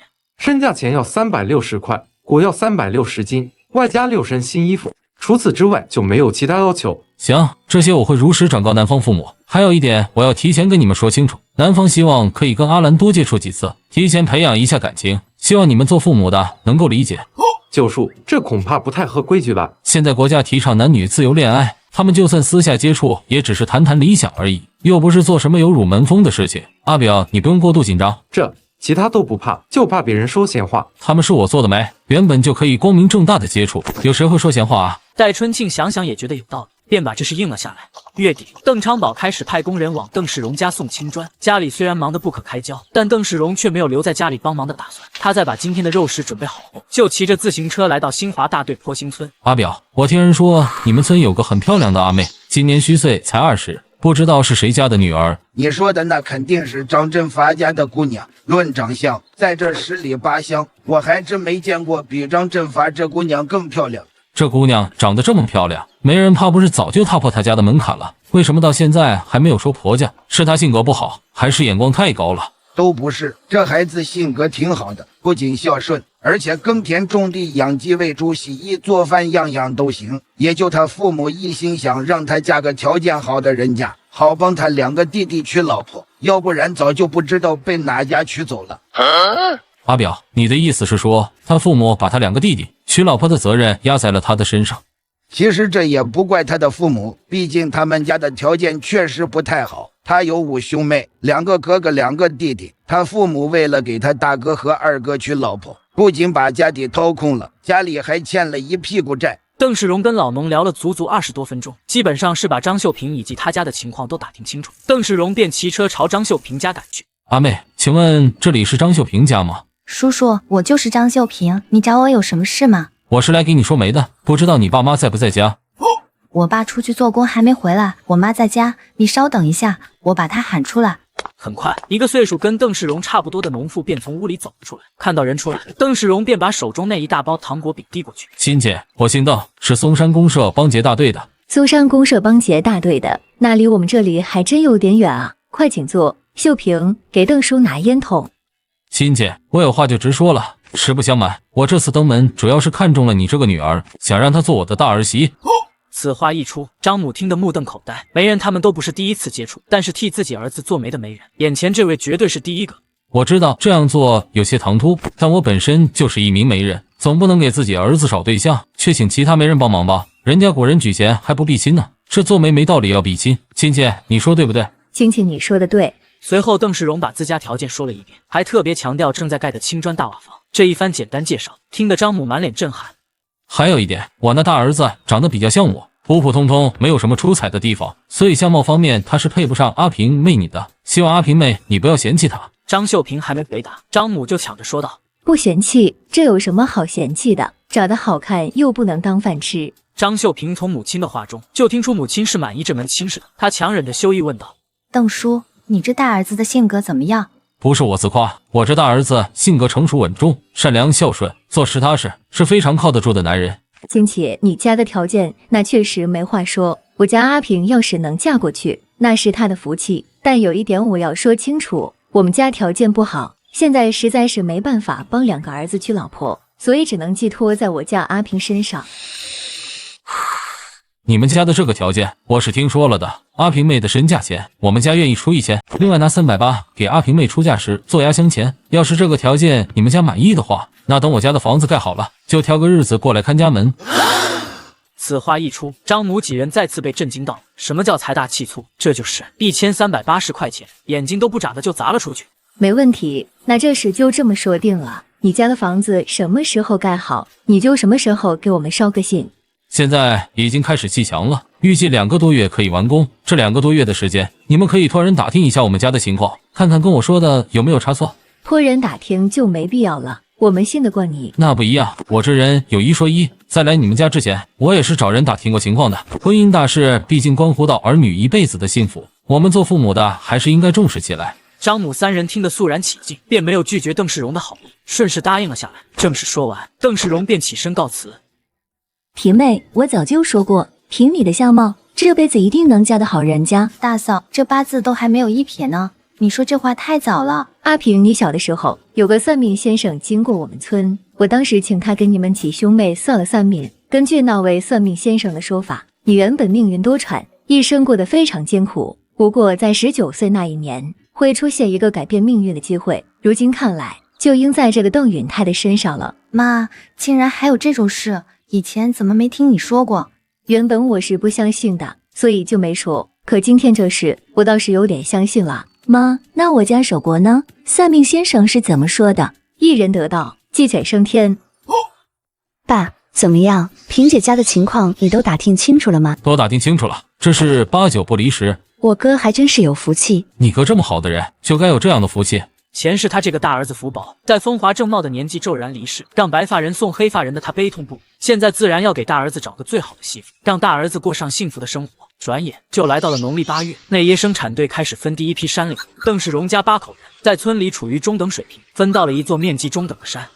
嘿嘿，这么大一座山，自然是用来种植果园了。我记得桂味荔枝前世特别受欢迎，看来得抽个时间到广西钦州专区的灵山县或广东广州市郊跑一趟，因为桂味荔枝以这2个地方所产最佳。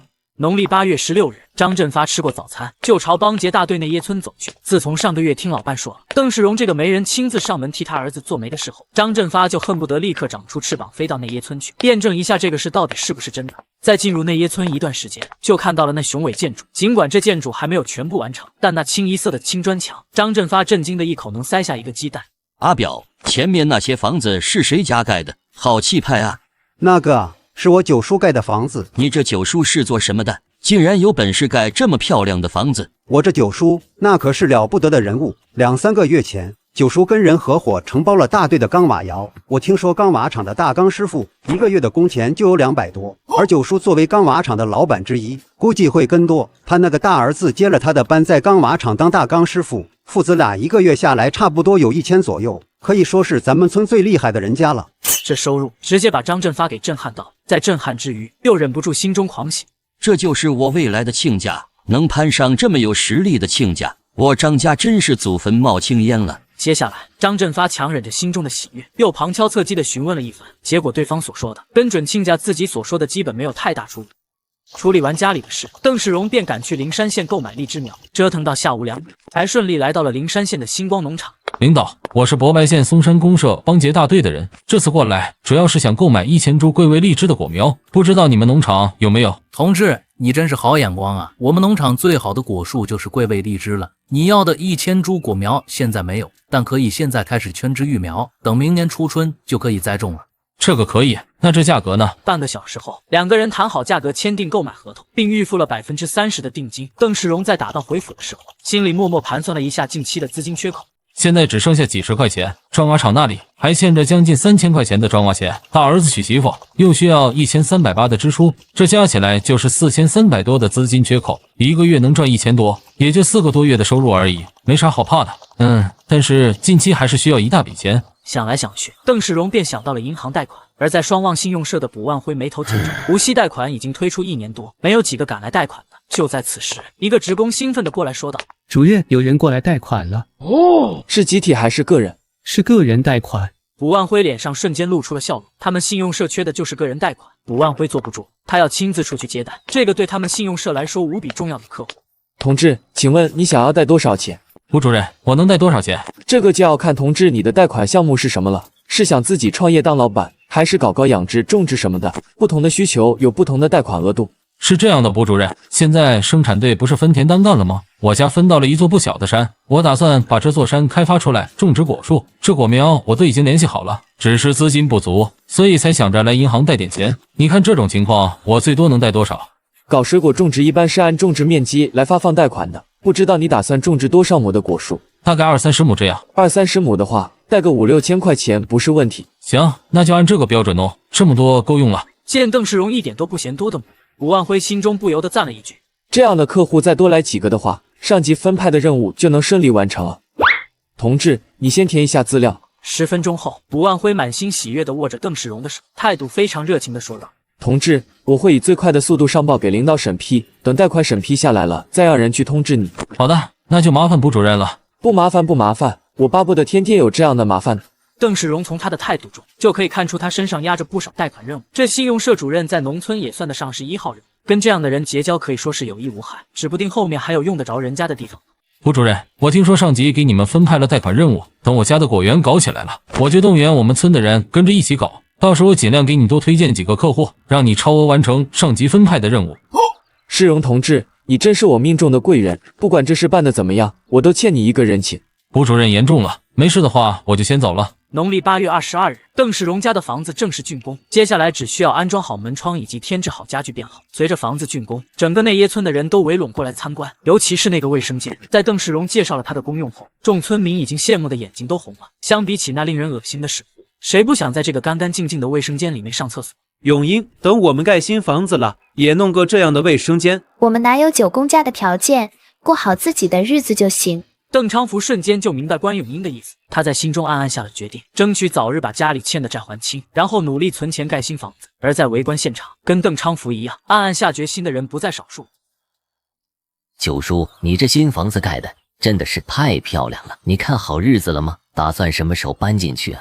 明天就去社角找允成择个吉日。允基，现在生产队已经把山岭分下来了，剩下的山岭估计不会再分，田地也只剩下一些边边角角。阿梅的婚事应该可以办了吧？行，九叔，你让男方家找大师择个吉日。阿梅，我新房子建成，需要打造很多家具，我打算请张家父子过来帮忙打造。你要是没意见的话，可以先和张抗美去登记，这样你们相处起来就不用顾忌那么多。九公，我听你的。那就这么说定了，我现在就去一趟张家。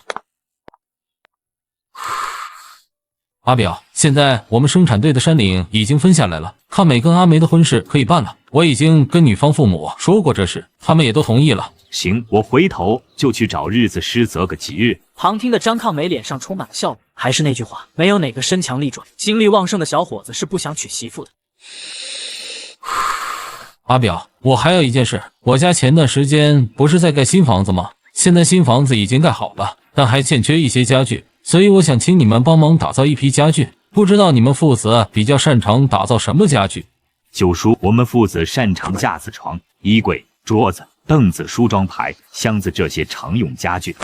那种简单的架子床和那种拿来当婚床的架子床，打造一张各需要多长时间？要是有现成的木材，2天就能打造出一张简单的架子床。打造我们公社最好的那种婚床，我们父子大概1个月左右就能打造出来。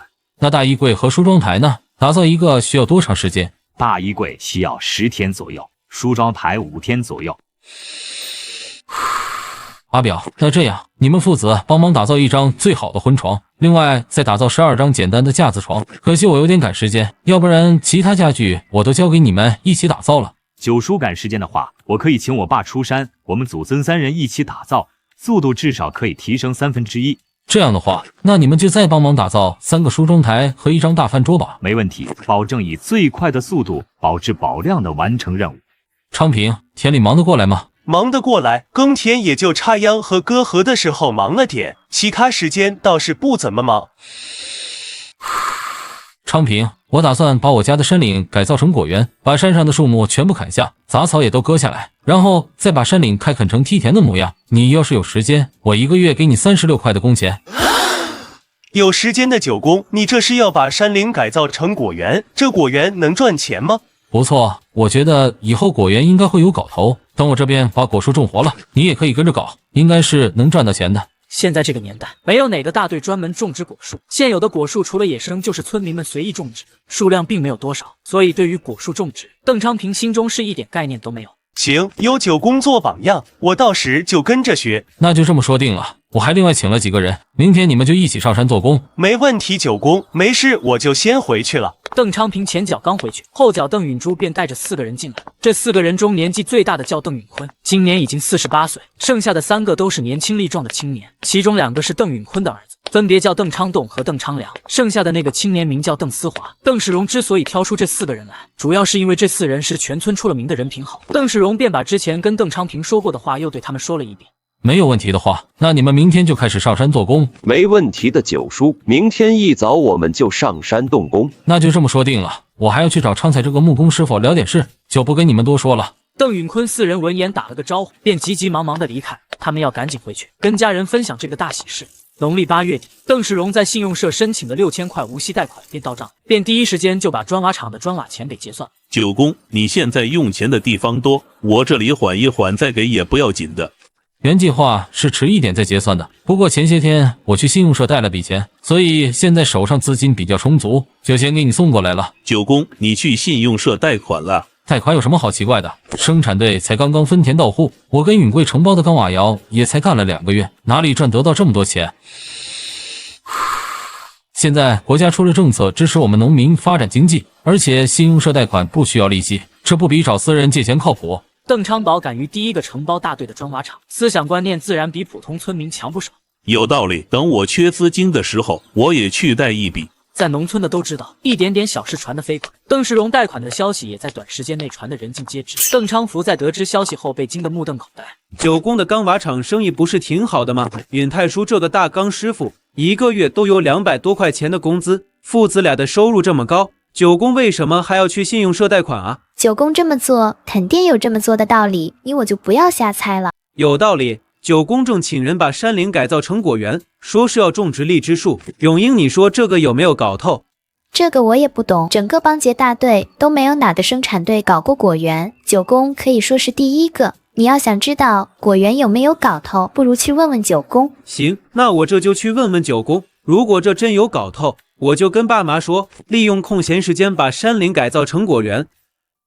九公，我们过来是想问一下果园的事。你们夫妻俩是想问这果园需要花多少钱，然后能不能赚到钱，对吧？嘿嘿，不愧是九公，料事如神啊。这也不难猜，就算你们不来问我，等我把果园搞起来，我也会叫你们跟着我一起种的。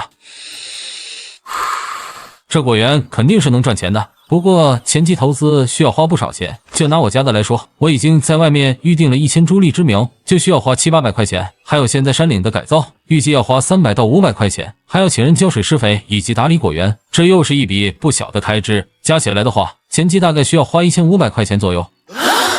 邓昌福与关永英闻言不由得倒抽了口凉气，1500块钱的前期投资，光听到这个数字，夫妻俩就打退堂鼓。当然，我是偷懒才需要花这么多钱。如果你们家也想搞果园的话，那只需要出买树苗的钱就够了，其他的自己动手，自然能省下一大笔钱。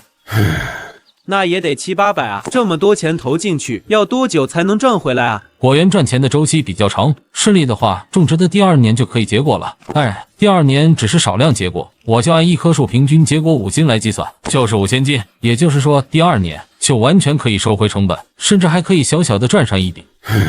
可惜我们家现在连买果苗的钱都拿不出来。关永英手中还握着父母给的压箱钱，他当即说道：“我们可以少种一些啊，就算只种200-300棵荔枝树，那收入也是很可观的。等以后家里缓过来了，再继续补种就是了。”钱根本不是问题，你们家要是真的打算跟着我种荔枝树，可以直接去信用社贷款，连利息都不要的。邓昌福这个老实人听到贷款这2个字，心里就有点慌，迟迟不敢做决定。倒是关永英还算有点魄力，知道九公不会害他。九公，我们听你的，一会就回去跟我公公婆婆商量一下，要是他们也同意的话，就去信用社贷款。嘿嘿，昌福你啊，还不如你媳妇有魄力呢。老公，九公对我们都没有半点隐瞒，你回去后可得好好跟爸妈说，让他们同意弄这个果园。咱们能不能提前住上像九公家那样漂亮的房子，用上那种干净的卫生间，就全看这果园了。我知道了。夫妻两个刚回到了家，便一五一十的把刚才跟九公的谈话说了出来。爸妈，你们说这个果园，咱家到底要不要搞？毫无疑问，邓允强夫妇也被这番话给惊到了。第2年就有1000几的收入，往后要是顺利的话，收入还会越来越高，甚至巅峰时能达到上万收入。在这个年代的农村，谁听到这样的话还能保持淡定？这贵为荔枝的果苗真有这么好吗？种植第2年就可以结果？九公说，这贵为果苗是直接在荔枝树上选一段好的枝干，然后剥一圈皮，再用泥巴包裹起来，把荔枝的根须培育出来，结下来当果苗的。只有用这种方法培育出来的果苗，才能在种植的第2年结果。可惜了，我们家拿不出这么多钱来去搞这个果园。昌福妈也是既激动又兴奋。这个时候，关永英朝邓昌福使了个眼色。爸妈，这个机会要是错过了，那就太可惜了。1年至少能赚1000多块钱啊，而且往后是越赚越多。要是咱们家真把这果园搞起来了，估计用不了几年就能成为万元户了。要不咱们学九公，到信用社去贷款，反正又不用利息，等赚到钱了再还回去就是了。邓允强闻言心中一动，若是以前谁跟他提去贷款，他第一时间就摇头拒绝，宁愿每天少吃一顿饭，都不愿意去做这种丢人的事情。但是现在有九公开了这个头，那就去吧。九公对我们确实够好，我们家要是不抓住这个机会，就辜负了九公的一番好意了。随着邓允坤5人在邓世荣家的山岭上卖力开荒，邓世荣要种植荔枝树的消息便在短时间内传遍了全村。现在村里家家户户都分到了不少山岭，村民们看到邓世荣这么干，一个个都过来询问情况。邓世荣也都知无不言的全部告诉。其他村民听到荔枝的种植成本竟然这么高，都不由得暗自摇头，没有一个敢跟着邓世荣一起搞的，都打算先观察几年，看看邓世荣这个荔枝果园能不能赚到钱再说。爸，你说九公投入这么多钱去搞这个果园，能赚到钱吗？村里其他人都问过了，按九叔的说法，肯定是能赚到钱的，但赚多赚少还不知道。爸，要不等把九公家的果园搞好了，咱们把家里的山岭也弄成果园吧。人家九公敢投入这么多钱，我们不过是多卖点力，顶多就出个果苗钱而已。我觉得真的可以干。确实值得尝试一下，把九公家这果园改造好了，我们父子3人也能拿到一大笔钱，然后再往里面添加一部分，就可以把果园搞起来了。昨晚听我媳妇说，村里很多人都去问了九公，目前除了允强叔一家，还没有第2家敢跟着干，都选择暂时观望，看看九公这果园能不能搞成功。早搞早赚钱，跟着九公走肯定是错不了的。现在说这个还早，咱们还是先把九公交给我们的活干好了。第2天，两亲家便在九公的带领下一起去信用社贷款。吴万辉这个信用社主任看到没隔多少天就顺利为他带来2个客户的邓世荣，态度之热情，让邓允强与关德威这对亲家看得心生感慨。在邓世荣的建议下，贷的都是2000块。现在资金没问题了，果园的改造你们自己家搞定，果苗的价格我之前已经跟你们说过了，你们可以先去跟农场领导谈，要是谈的价格比我谈的低，那更好；要是比我谈的高，那你们就提一下我的名字，说是我介绍去的。两亲家听得都连连点头，九叔都说得这么详细了，要是还搞不定的话，那就太没用了。还有，现在外面有点乱，你们去灵山的路上，万一遇到劫匪，千万要以安全为主，钱财没了再赚就是了，千万不要逞强冒险。九公，现在外面还有劫匪吗？我也是听跑车的人说的，改革开放到现在才2年时间，之前大量返程的知青很多都找不到工作，自然就没那么稳定。虽然遇到劫匪的可能性不大，但出门在外谨慎一些终归是好的。九叔这话说的有道理，亲家，这灵山你就不用去了，我们父子2人跑一趟就可以。行，那就辛苦你父子俩了。农历9月16日是邓昌旺与戴芳兰举办婚礼的大喜日子。婚礼的流程跟邓昌福与关永英结婚时差不多，男女双方给的红包一共是50块钱，加上系统的10倍奖励，便变成了550块钱。次日，邓世荣带着半个猪腿、7斤扣肉，骑着自行车便朝着未来亲家的村子赶去。萍姐，这都过去1个多月的时间了，邓家那边的房子应该也盖好了，还没有派人来通知你去看家门吗？看家门哪里能这么草率，肯定是做好准备了再来通知的。萍姐，等邓家那边来通知你去看家门，你可得算我一个，我也想去看看那青砖大瓦房到底有多漂亮。放心吧，去看家门，你们2个肯定是要陪我去的。这一转眼，萍姐你就要谈婚论嫁了，以后我们3姐妹在一起的时间恐怕是越来越少。是啊，萍姐，你要是嫁到了那爷村，咱们3姐妹怕是1年都难得见上一面了。咱们姐妹终归是要嫁人的，我要是真嫁到那爷村了，那我就想办法让你们也嫁到附近，这样咱们姐妹想见面就随时可以见面了。这个好了，这个主意好。你要是嫁到了邓家这样的富贵人家，在咱们村里说话估计有分量。要是帮忙牵线搭桥的话，估计我父母都得给你这个面子。那咱们还真有机会同嫁一条村了。现在说这个还早，我自己八字都还没有一撇呢。话音刚落，大嫂就气喘吁吁地跑到他面前，满脸兴奋地说道：“皮妹，快点回家，邓叔来了。”不到3分钟，张秀萍就回到了家，一眼就看到了坐在门口跟他父亲闲聊的邓叔，连忙打招呼。邓世荣看到自己的准大儿媳回来，满脸笑容的跟他打了个招呼，然后才对张父说道：“亲家，家里的房子早在半个月前就已经盖好了，什么家具都还没有，就没有急着过来跟你们说。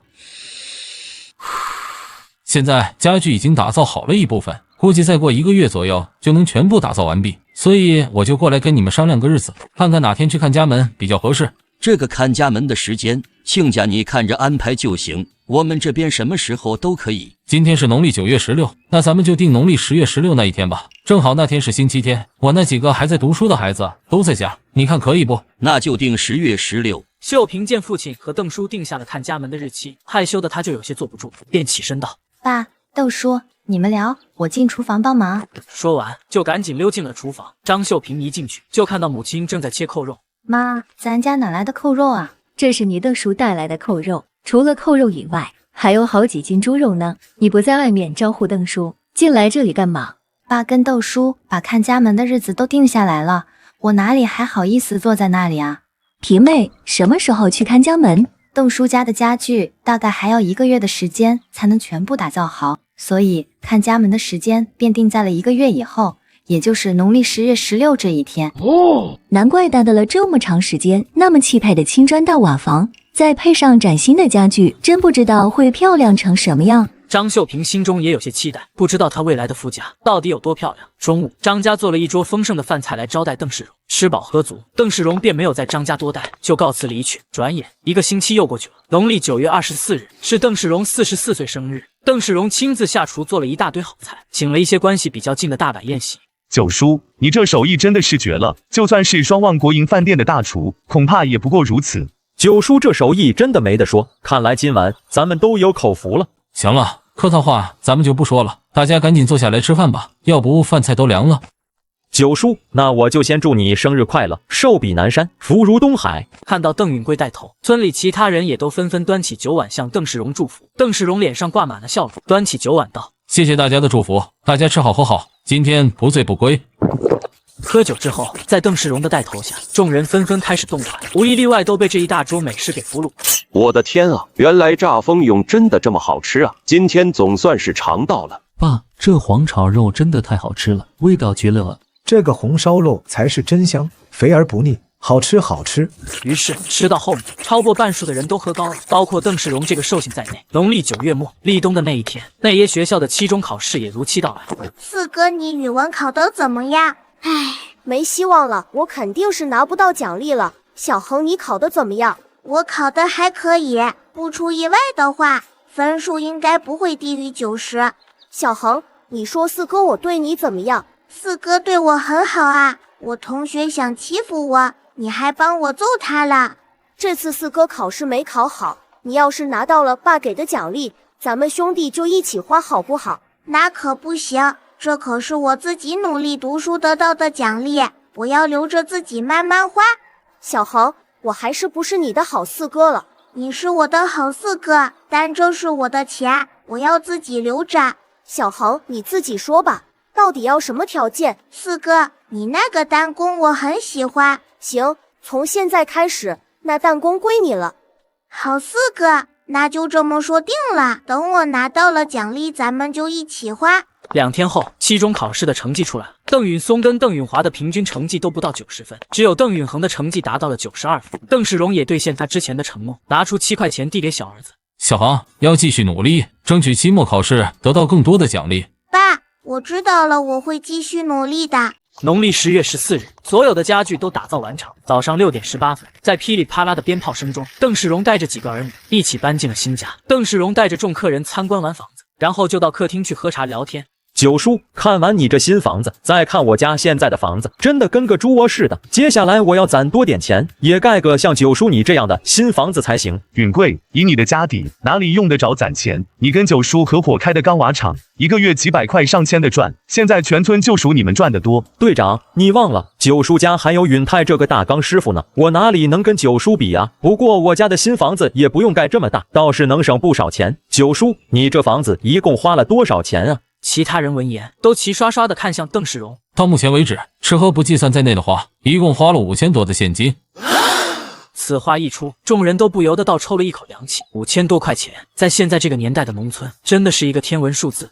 允峰，你再帮我算算，盖比九叔家小1/3的房子，大概需要多少钱？那根本不用算，九叔这房子加伙食一起算，大概花了6000块钱，你需要花4000左右。行，不过今年时间恐怕是有点赶了，那就等明年开春之后再做吧。到时允峰你可得来给我帮忙。没问题。明天我就去通知女方，让他们后天过来看家门。允泰，你记得抽时间出去剪个头发，把自己好好打扮打扮，争取给女方留下一个好印象。知道了，爸。阿珍，你给你哥做的衣服做好了没有？做好了，我之前已经让哥试过了，穿起来挺合身的。行，允泰，明天记得让昌元这小子去弄几窝蜂蛹回来。我一会儿就去跟他说。次日，邓世荣在吃过早餐后，就骑着单车朝坡新村赶去。1个小时的时间，邓世荣便来到了张家。亲家，今天过来，主要是跟你们做最后确认，明天来我家看家门。亲家，你真是太客气了，随便找人捎个信来就行，何必辛苦赶这么远的路过来通知？不辛苦的，明天看家门，你们这边有多少人来？确定了吗？已经确定了。算上我家阿平妹，一共是13个人。阿泰，明天女方就要来看家门了。说实话，你现在紧张不？废话，我连人都没见过，直接就看家门了，你说紧不紧张？别人在看家门之前都会先打相识，可先让给你做媒的是你爸呢。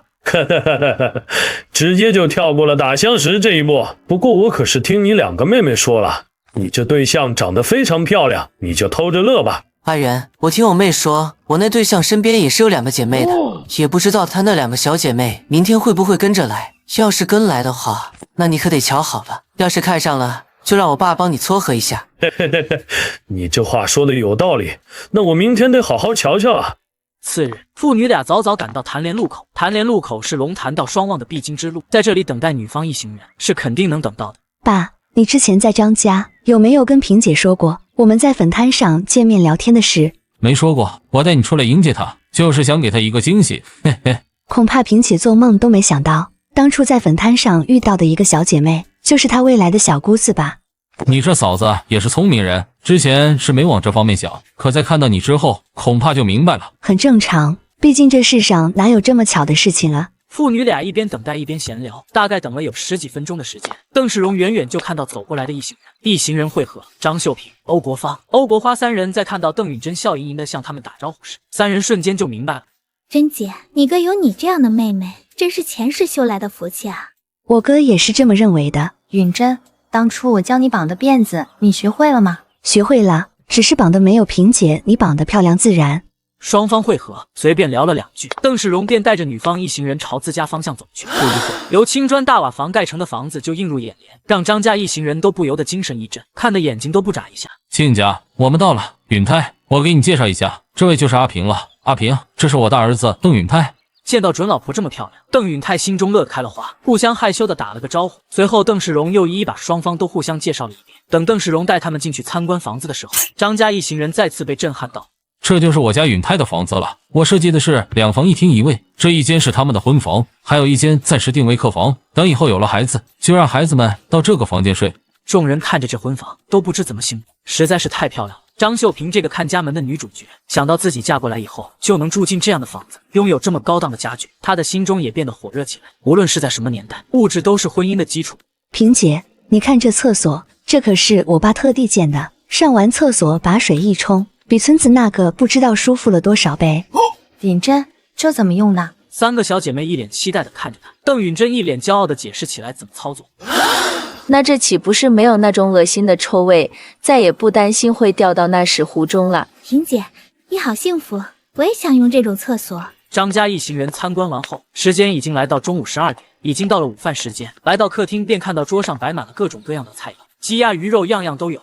时间不早了，大家肚子都饿了，客套话就不说了，都赶紧坐下来吃饭吧。话是这样说，但女方这边的长辈肯定也得客气一番。一番客套之后，众人才开始吃了起来。不出意料，张家一行人有一个算一个，都惊呆了。眼前这些菜好吃程度完全超出了他们的想象，这是他们活了几十年吃过的最好吃的菜。张家的家庭条件不好，1个月难得吃上一次肉的，现在遇到这人间美味，除了张秀萍这个女主角以外，其他人没有一个能管住自己嘴巴，都不知不觉的就吃撑了。亲家，刚才我听允泰说，你们家现在在搞果园种荔枝树。没错，果园已经开垦一半了，大概11月底就可以开垦好，等明年初春就可以把荔枝树种上了。亲家真是个大能人，一边经营钢麻厂，一边还帮人做媒，现在又开垦果园搞种植，真是厉害啊！我这也是瞎折腾，能不能赚到钱还难说。虽然邓世荣不在乎别人跟风，但在果园没有搞成之前，他不想到处吹种植荔枝有多赚钱。因为坡心村到这里路途遥远，再加上时间也不早，所以张家一行人只是稍微休息了一下，便向邓世荣辞行。邓世荣客气地挽留了一番，便拿出早已准备好的红包与猪肉。给张秀萍的红包是18.88元，其余的人统一给8.88元。在离开内耶村之后，张家四婶忍不住发出了惊叹：这邓家的条件真是太好了，房子漂亮气派，家具齐全，还拥有这么好用的卫生间。秀萍，你的命真的是太好了。是啊，别说是在农村，就是在城里，估计也找不出来。秀萍，你嫁过去，真的就是享福的命。张秀萍听长辈们不断的夸赞邓家，她心中比喝了蜂蜜还要甜。夫家的表现越好，她在娘家亲戚这边自然就越有面子。秀萍，那个邓允泰你也见着了，感觉怎么样？目前看着还行，人挺细心的，吃饭的时候还帮我夹喜欢的菜呢。人不错就好。还有他的那些弟弟妹妹呢？对你的态度怎么样？感觉好相处吗？对我态度都很好，感觉都挺好相处的，尤其是他的大妹，跟我很投缘。一直旁听的张父忽然问道：秀萍，亲家有跟你说，让你和邓允泰什么时候结婚吗？张秀萍闻言脸色微红。伯父说明天他就来咱们家和你们商量这个事。张父与张母对视了一眼，都不约而同地露出了笑容。这么好的一门亲事，他们自然想早点定下来。阿远在想什么呢？阿泰，你说我家这样的条件，人家会看得上我吗？你真看上我媳妇的小姐妹了？是姐姐还是妹妹？是妹妹，是我喜欢的那种类型。只是我家的条件你也是知道的，人家不一定看得上我。你不要看轻了自己，你的家庭条件是差了点，但你自己有能力。现在还跟我一起学做大纲，等学成之后，收入会大大增加，肯定是配得上对方。要是真有意的话，那回头我就帮你问问，怎么样？行，你先帮我探探口风，看看有没有机会再说。下午，邓允恒已经到学校宿舍，书包里面打包的全是今天的剩菜。阿龙，就你一个人在宿舍啊？其他同学呢？这个星期没回家的同学都出去玩了，至于回家的其他同学，都还没到啦。恒哥，你提着这一包是什么东西？这是我家吃剩的饭菜，我打包到学校来吃，你要不要？要的话我分你一份，反正我带的有点多，一个人吃不完，放不了多久就会坏了。要，当然要。随后，邓允恒把打包好的菜都拿出，红烧肉、扣肉、肉圆等等一堆肉菜映入允恒同学的眼帘，直接把允恒同学惊呆了。恒哥，这一大堆都是肉，你家这是有什么好事吗？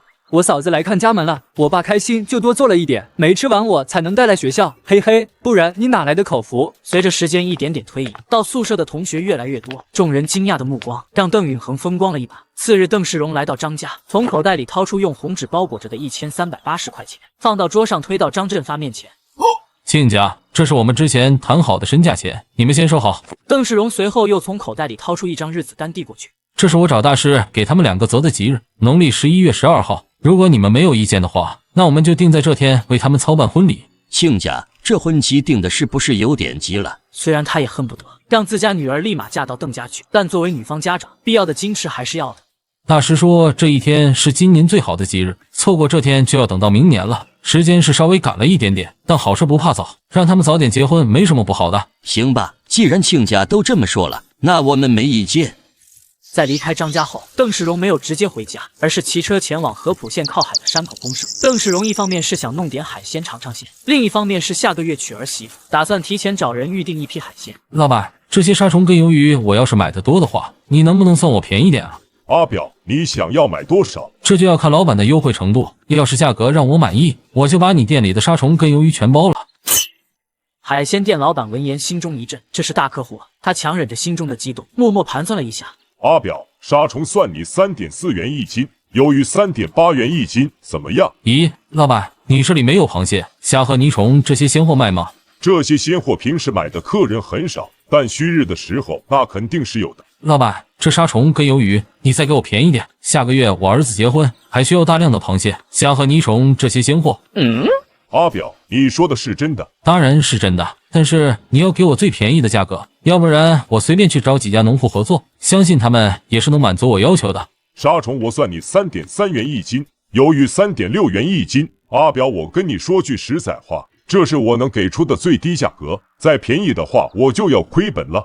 行，那就这个价格。老板把杀虫和鱿鱼给我全部打包。海鲜店老板笑呵呵的全部打包，在称过之后，老板拿出算盘，噼里啪啦的计算起来。阿表，一共是72块6毛6分，算72块钱。邓世荣看着眼前这堆杀虫跟鱿鱼，却只需要70多块钱，心中不由得感慨：这个年代的海鲜还真是够便宜。要知道，这可是海鲜干货啊！随后再经过一番讨价还价，把九溪采购订单确定。邓世荣拿出一张大团结递过去：老板，这是杀虫和鱿鱼的钱，剩下的给你的定金。我11日那天下午2、3点左右过来拿货，一定要保证我要的货都是鲜活的。这个阿表你放心，保证给你的都是鲜活的好货。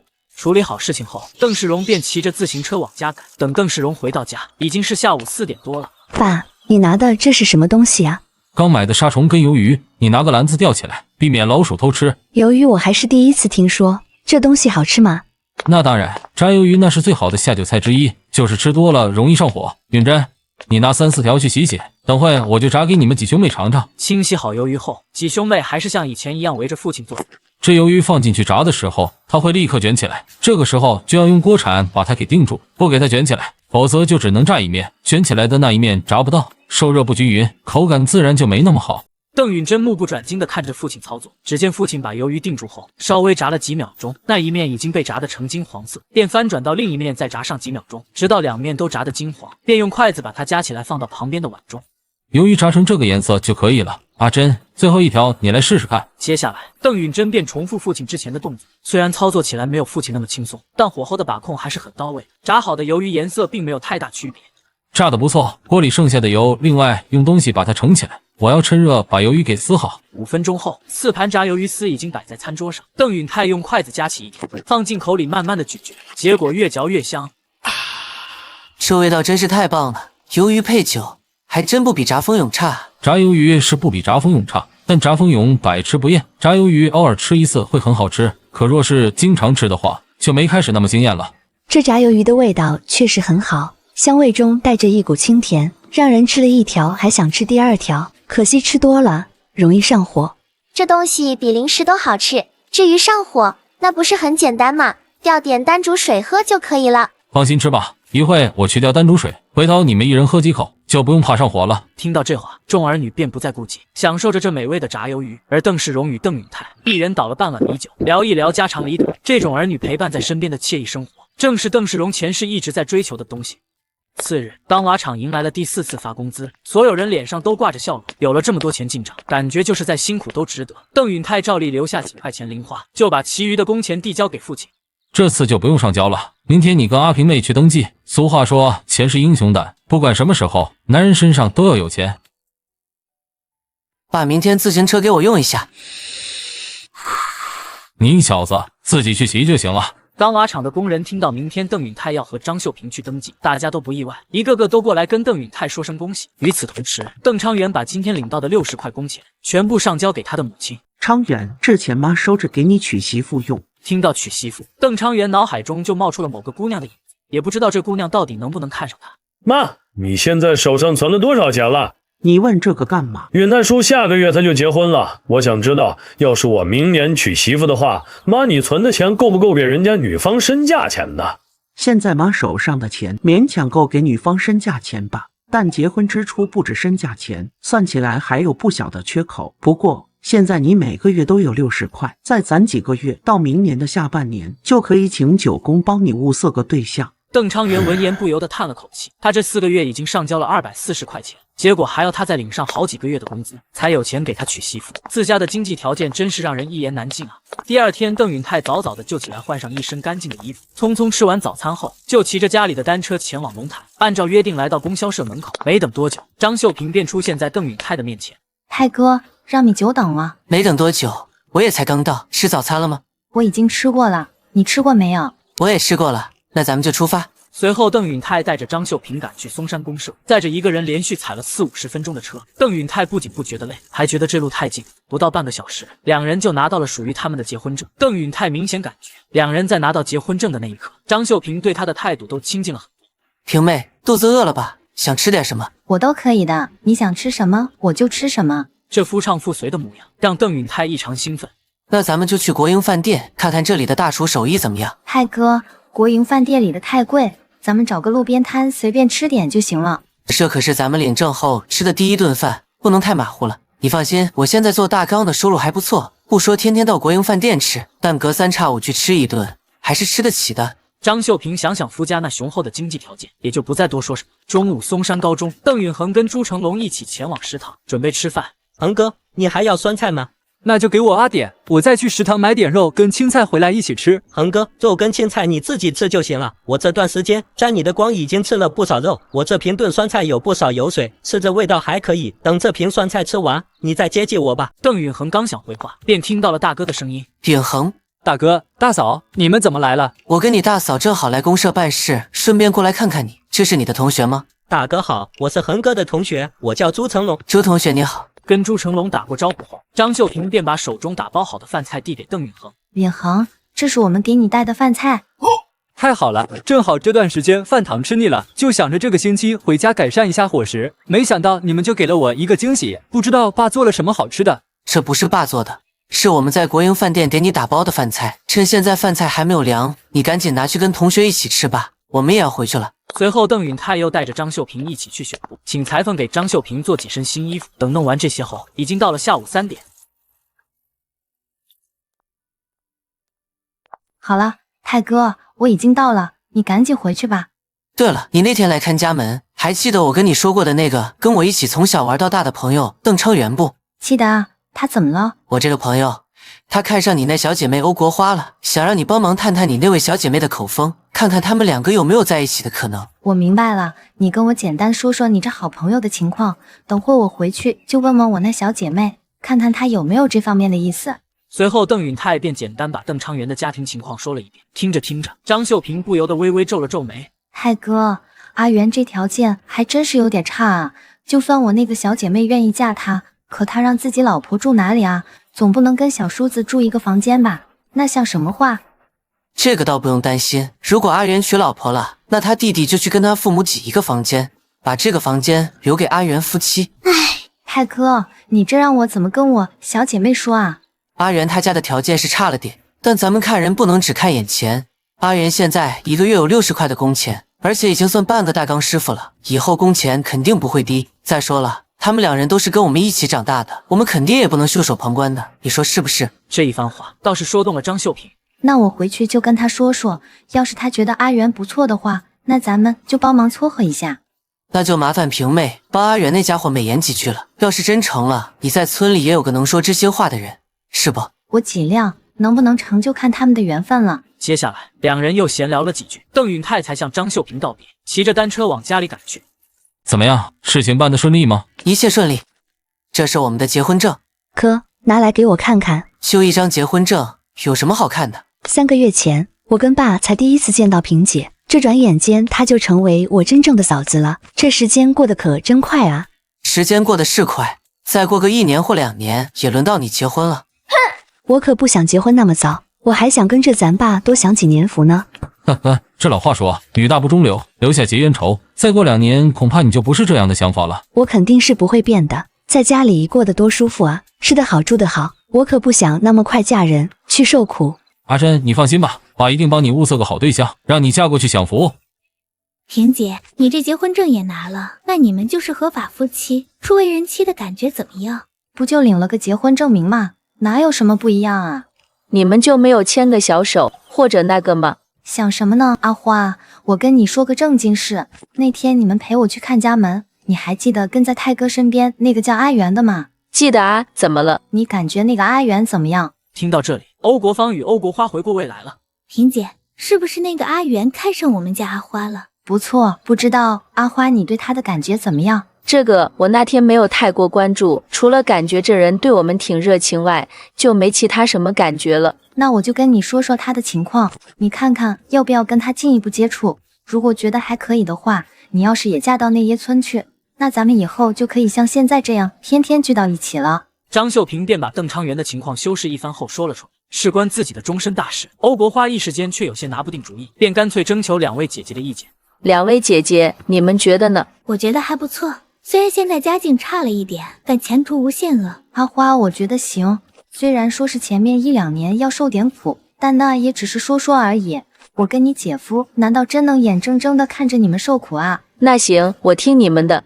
转眼时间就来到了农历11月初10，邓允真的生日到了。邓世荣直接买了1头羊回来宰杀。这个年代的牛羊肉比猪肉还便宜，1头羊也就10几块钱而已。邓世荣做了3种吃法：羊排拿来烤，羊腿做香辣口味，剩下的则拿来炖汤。这烤羊排啊，一定要趁热吃，凉了就不好吃了。儿女们闻言举起手中的羊排就啃，没有半点意外，都被这外焦里嫩的烤羊排的味道给惊艳到，一个个吃得赞不绝口。阿珍，生日快乐！